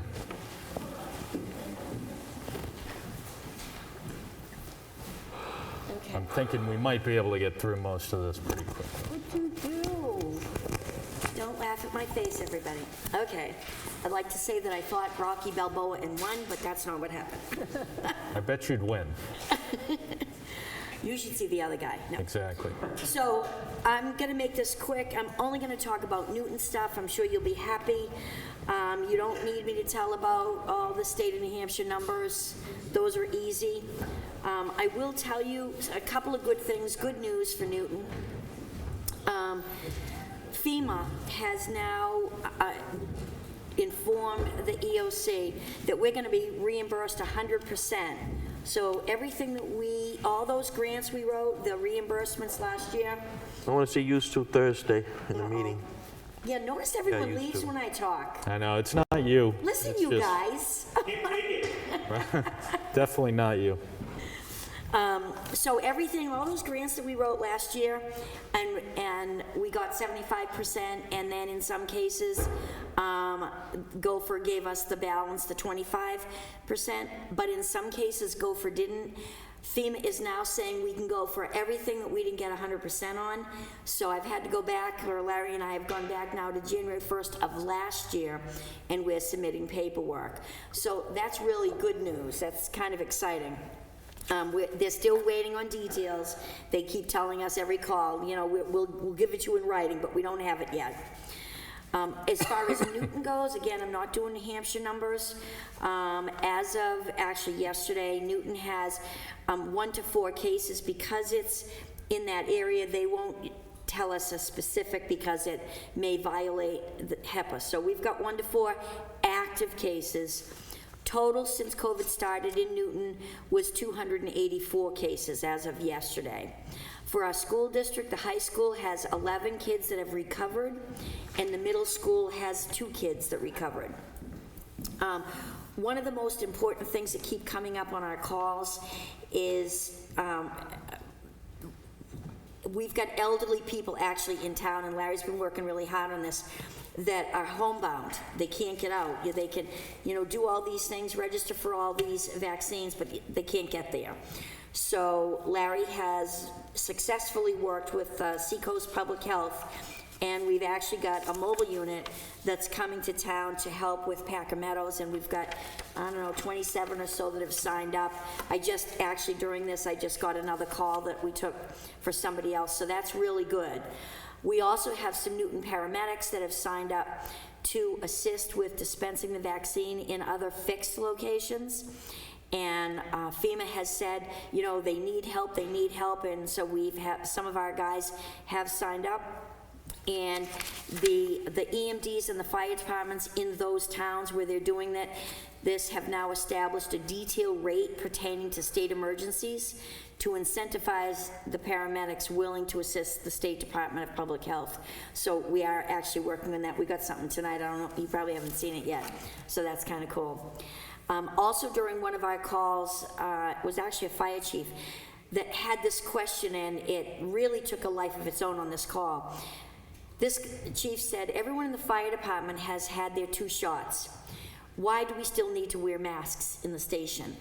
And so it took a life of its own, and they said, Public Health spoke, none of the vaccine is 100% effective, but it's helping to prevent hospitalizations and serious illness. By continuing to mask and social distance, we're just adding more protection to prevent community spread. We're all going to continue to wear masks and social distance until we can get more folks vaccinated. And then it went on a little bit. Our biggest issue right now is getting the vaccine out to all and to continue wearing the masks and social distancing along with contact tracing. It's becoming more and more of a problem, contact tracing, because people feel more secure that now they have their shot and they think they're safe, but they actually can be exposed and be a carrier. So now it says because COVID-19 can spread before symptoms occur or when no symptoms are present, each potential case should notify their emergency management's department. It will remain confidential. However, now Newton is going to be doing this, and we will question when your symptoms started, because typically you are contagious 48 hours before your symptoms show. So this is becoming a little bit of an issue for us.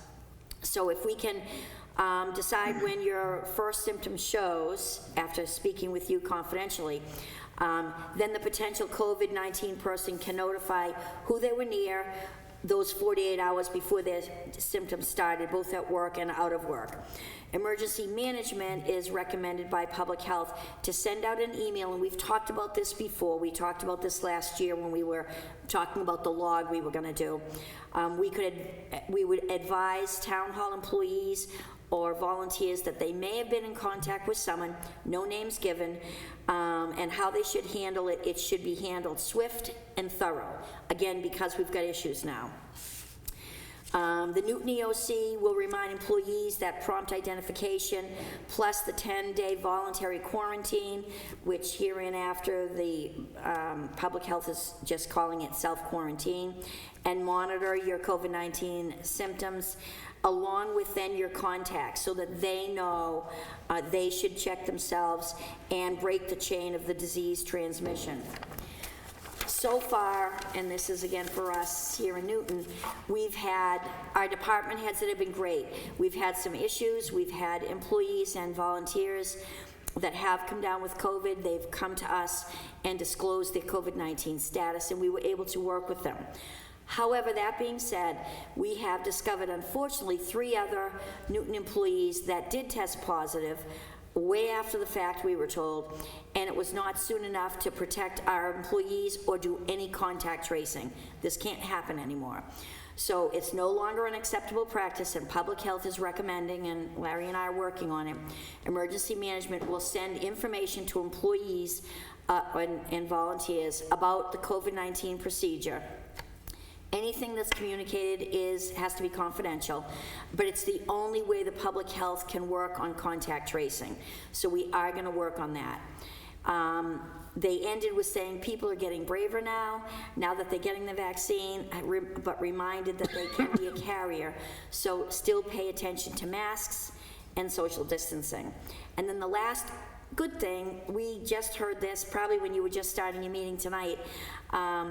Larry and I got notified emergency management has been awarded another grant, a $7,500 hazard mitigation grant, and so we're going to start that. Our first report is due, I think, April 21st of this year. So we're doing great. Nice, thank you.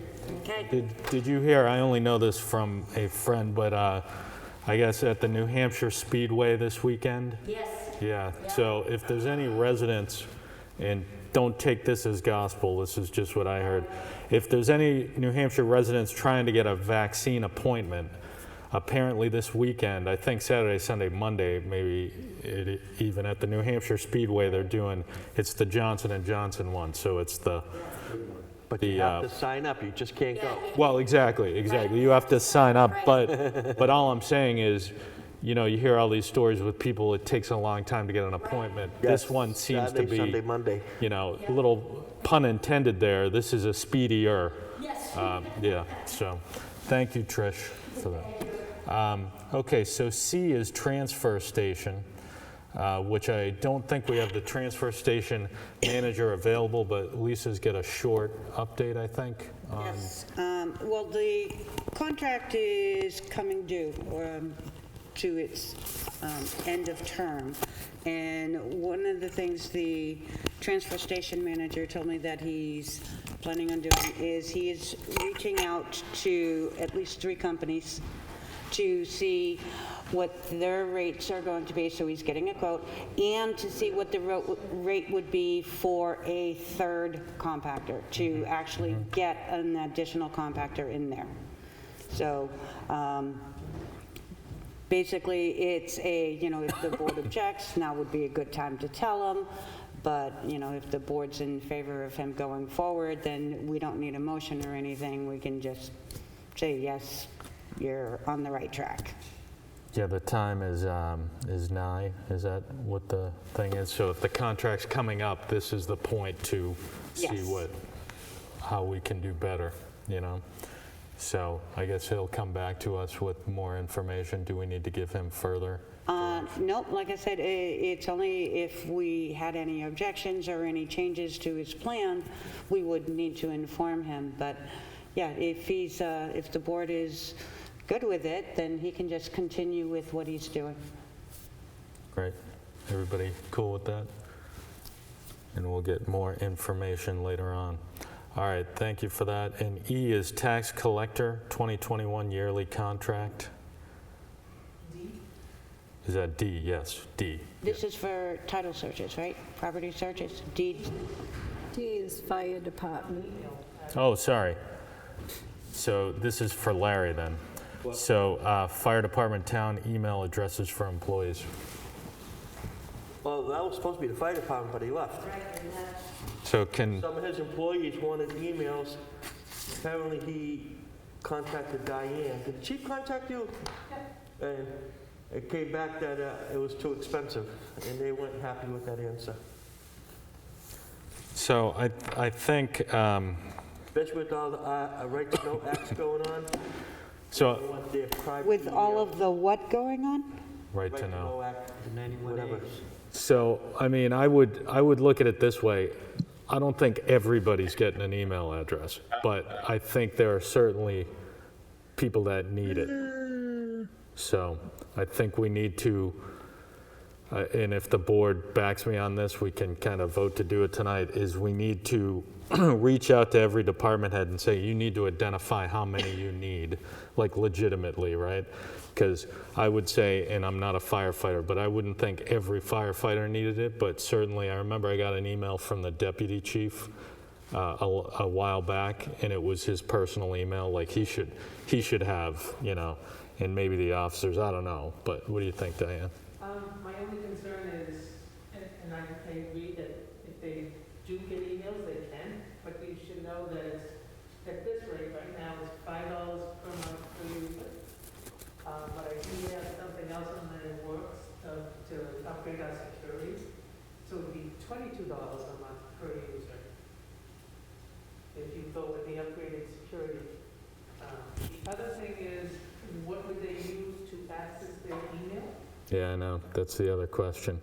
I mean, a lot of people are on devices, individual devices, but I think we need numbers, so if the board's obliged, maybe we just ask each department head what they think and make it clear that we're not asking them to sign up right now. We're just trying to get numbers. So There's no quantity, you know, like 1 to 5 or 10 to 25 or that sort of thing there?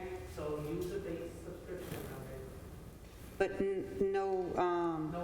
no block of users? No volume licensing. Really? Yeah, on by. At least that's what I was told. But yeah, I remember it was a while back. It used to be some sort of subscription, yeah. All right, We so can't hear any numbers that she's talking about. All we can hear is mumbles. What do you say? he said, can't hear your numbers. I can't hear anything she's saying, and she's talking about figures, about your mic's emails not per on. user. We can't hear anything if she's not on mic. I'm sorry. I apologize. Oh, it's your thing's not on. Thank you.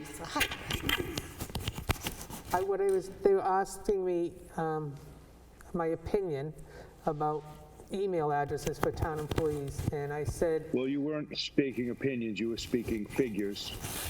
yes, okay, I will tell you what I said.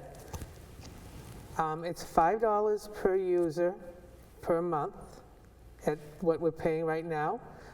And if we upgrade to a more secure email, it is $22 per user per month. Okay, and like we said, if we just start to get a head count, we're not signing up for this yet. We just want to get a clearer set of numbers to figure out what it would cost us. So. You right. have another question, Richard? Yes, I do. So is that a contract that we're locked into? Because that sounds an absurd amount of money for an email address. I own a company and I have website, email, everything else. It just seems like a lot of money. Are we under contract with this email provider, or is it something the board can look at of maybe, like Lisa said, getting a package deal of 100 or X amount of dollars per month or whatever? It just seems like it's an exuberant amount of money for one email. Yeah, and I believe, when is this contract up? This is with Microsoft. Yep. So this isn't part of our IT contract with our local provider. This is sort of our hosting, website hosting contract, right? Correct. Well, does Microsoft host websites? I don't believe Microsoft is a host. I think they're just an email provider. So maybe we can look at other avenues to save ourselves some money rather than just, arbitrarily spending our taxpayers' money on emails so that, the department heads can talk to each other. It just, I think we, as taxpayers, we're tired of footing the bills for, now all of a sudden we're going to be IDA compliant on the fire station. We're going to spend money on this. We're going to spend money on that.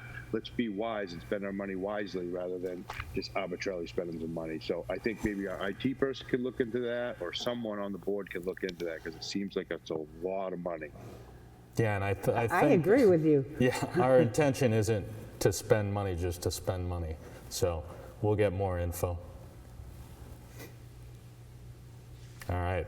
This is the first discussion we've had of this, Yep. or the first mention of some department members wanting town emails. So now we have to look into whether or not it's even a feasible option. And if it's not feasible, then what our other options are. I mean, at the very least, I would think that they could create their own Gmail account just for town business kind of thing. Those are free. Well, I mean, you're saying this is the first you're hearing about it. I'm sure everyone sitting at that table has their own email address. So the town has clearly had email addresses before tonight. Yes, there are already town personnel, some employees, some board members that do have email addresses. This is the point we're trying to make. No one is overseeing the cost of this stuff. Whose job is this to look at this stuff? Because you guys are clearly not doing it. I'm sorry, we have only issued email addresses to those who have a strong need for them at the moment. We have very limited town employees or board members with email addresses currently. And there are pros and cons for having town email addresses. One of them being for addressing right-to-know requests. So yes, we do look at the costs. And as our secretary said earlier, currently we are paying $5 per email address. She said with the new security looking at, it would be $22. This is new security looking at, which means it's something that has yet to be discussed by the board. So we are looking at the cost. Is everybody okay if I move off of this subject? I think, Yes. I don't think we have enough data to talk about this further. This is just a kind of first we've glanced at it, so. All right, E is tax collector 2021 yearly contract for Sanders Search. This is the one that I was saying, I believe is for the title search, property search. Yep. So when a tax bill comes back undeliverable, find out who the owner is and, who we can go for taxes. It is a small amount, so it falls within the purchase policy to go with. It is the same vendor she used last year. I'm pulling it up right now. It's taking a minute. I had looked at it prior to the meeting. I think the contract is 800. Yeah, I see $800 for the Yes. year 2021, correct? Correct.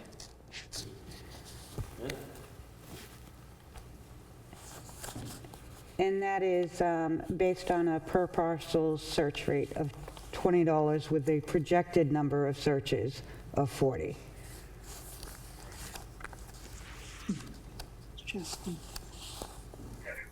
All right, anybody have any further questions on this?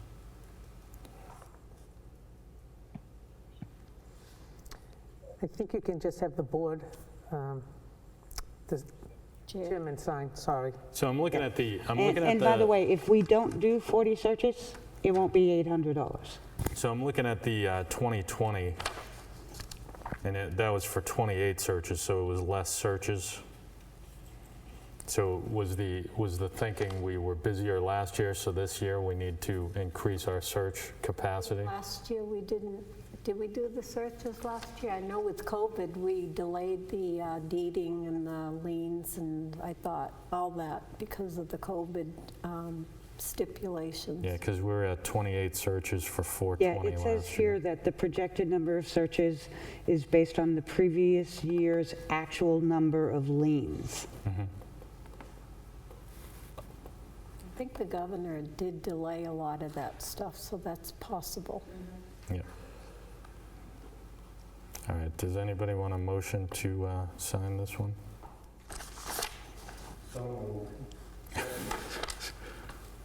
Yeah, and Any discussion? it's cancelable with the 14-day written notice. It's only within the 1 year, so there's no concern of going over or across. All right, so we have a motion and a second. Further discussion? All right, all in favor? Aye.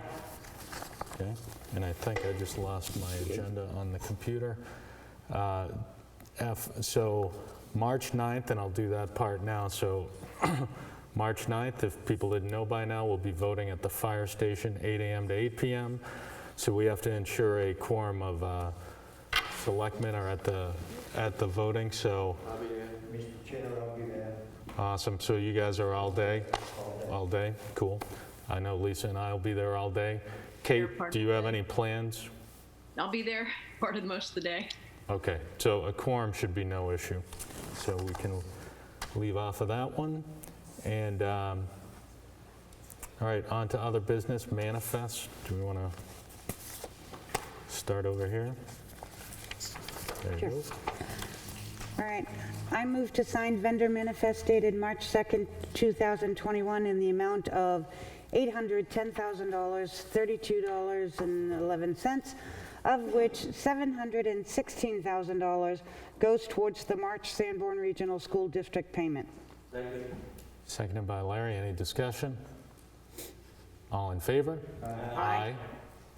I move to sign cable vendor manifest dated March 2, 2021 in the amount of $14,008.47. Seconded by Larry. All in favor? Aye. Kate, did you eyed the last one, right? I'm eyeing it all so far. I've eyed. Okay, thank you. All right, I move to sign fire rescue station vendor manifest dated March 2nd, 2021 in the amount of $314.77. Seconded by Charlie. Any discussion? All in favor? Aye. I move to sign payroll manifest for pay period February 14 through 27, 2021, with the pay date of March 4, 2021. Seconded by Larry. Any discussion? All in favor? Aye. I move to sign veterans tax credit for tax map 8-2-17-33, starting tax year 2021. Seconded by Charlie. Any discussion? All in favor? Aye. Nobody's opposed. Now, here I have a write-in for veterans tax credit. Is that? It's on the other, right? You It's have it on there? It made it on there? Yep. Okay. And I move to sign a 3-year appointment for Marilyn Landry to the Cable Committee term to expire April 30, 2024. Seconded by Charlie. All in favor? Aye. Aye. Kate? Aye. Can you hear me? And that was all of them, right? Yep. All right, so we're moving on to approval of minutes. Anybody want to approve the non-public and public meeting minutes first for February 9th? Make a motion to Selectmen's non-public public meeting dated February 9th and February 16th, 2021. Second. Second. All right. Two non-public sessions. Any discussion? All in favor? Aye. Aye. And I don't think anybody's got any non-publics to unseal at this point? Not No? that I know. Anything else before we adjourn? Go ahead, Charlie. No. Can you seal the non-public from tonight? Oh, okay, yeah. You're not going back in, right? Before we, Oh, actually, we are going back in. I think we can go back in fast, so Okay. we'll have to seal them later. So Charlie, go ahead. I spoke with an individual, his name is Paul. Can't hear him. I'm going to spell his last name, Coding, C-O-M. And I assume that he's the coordinator for the Route 108 intersection. And they're going to be having a committee meeting in mid-April to do the design plan. I was supposed to receive some paperwork because they asked me to be on the committee, and I haven't received it yet. When I do, I'll make it over. And you said April what is the? Mid-April. Mid-April, so there's a little time. Yeah, there's going to be three different meetings. All of them. Cool, and you're on that committee as a result of your, I'm not on the committee. well, I mean, you would be because you're a state rep, is that how you, No, it's because of, just raising your hand? no, Jan Stevens. Okay. The council asked me. Okay, so that's good. It's good to have, hopefully you'll officially be our rep on there. All right, anything else? So again, March 9th, 8 to 8 at the fire station. Don't try to vote here, nobody will be here. So 8 a.m. to 8 p.m. And other than that, is there a motion to adjourn? No, there isn't. Oh, yeah, no. I move to go yeah. back into non-public session under RSA 91-A:3, Section 2, subsection A, compensation. Seconded by Larry, all in favor? Aye. Aye, so this now adjourns.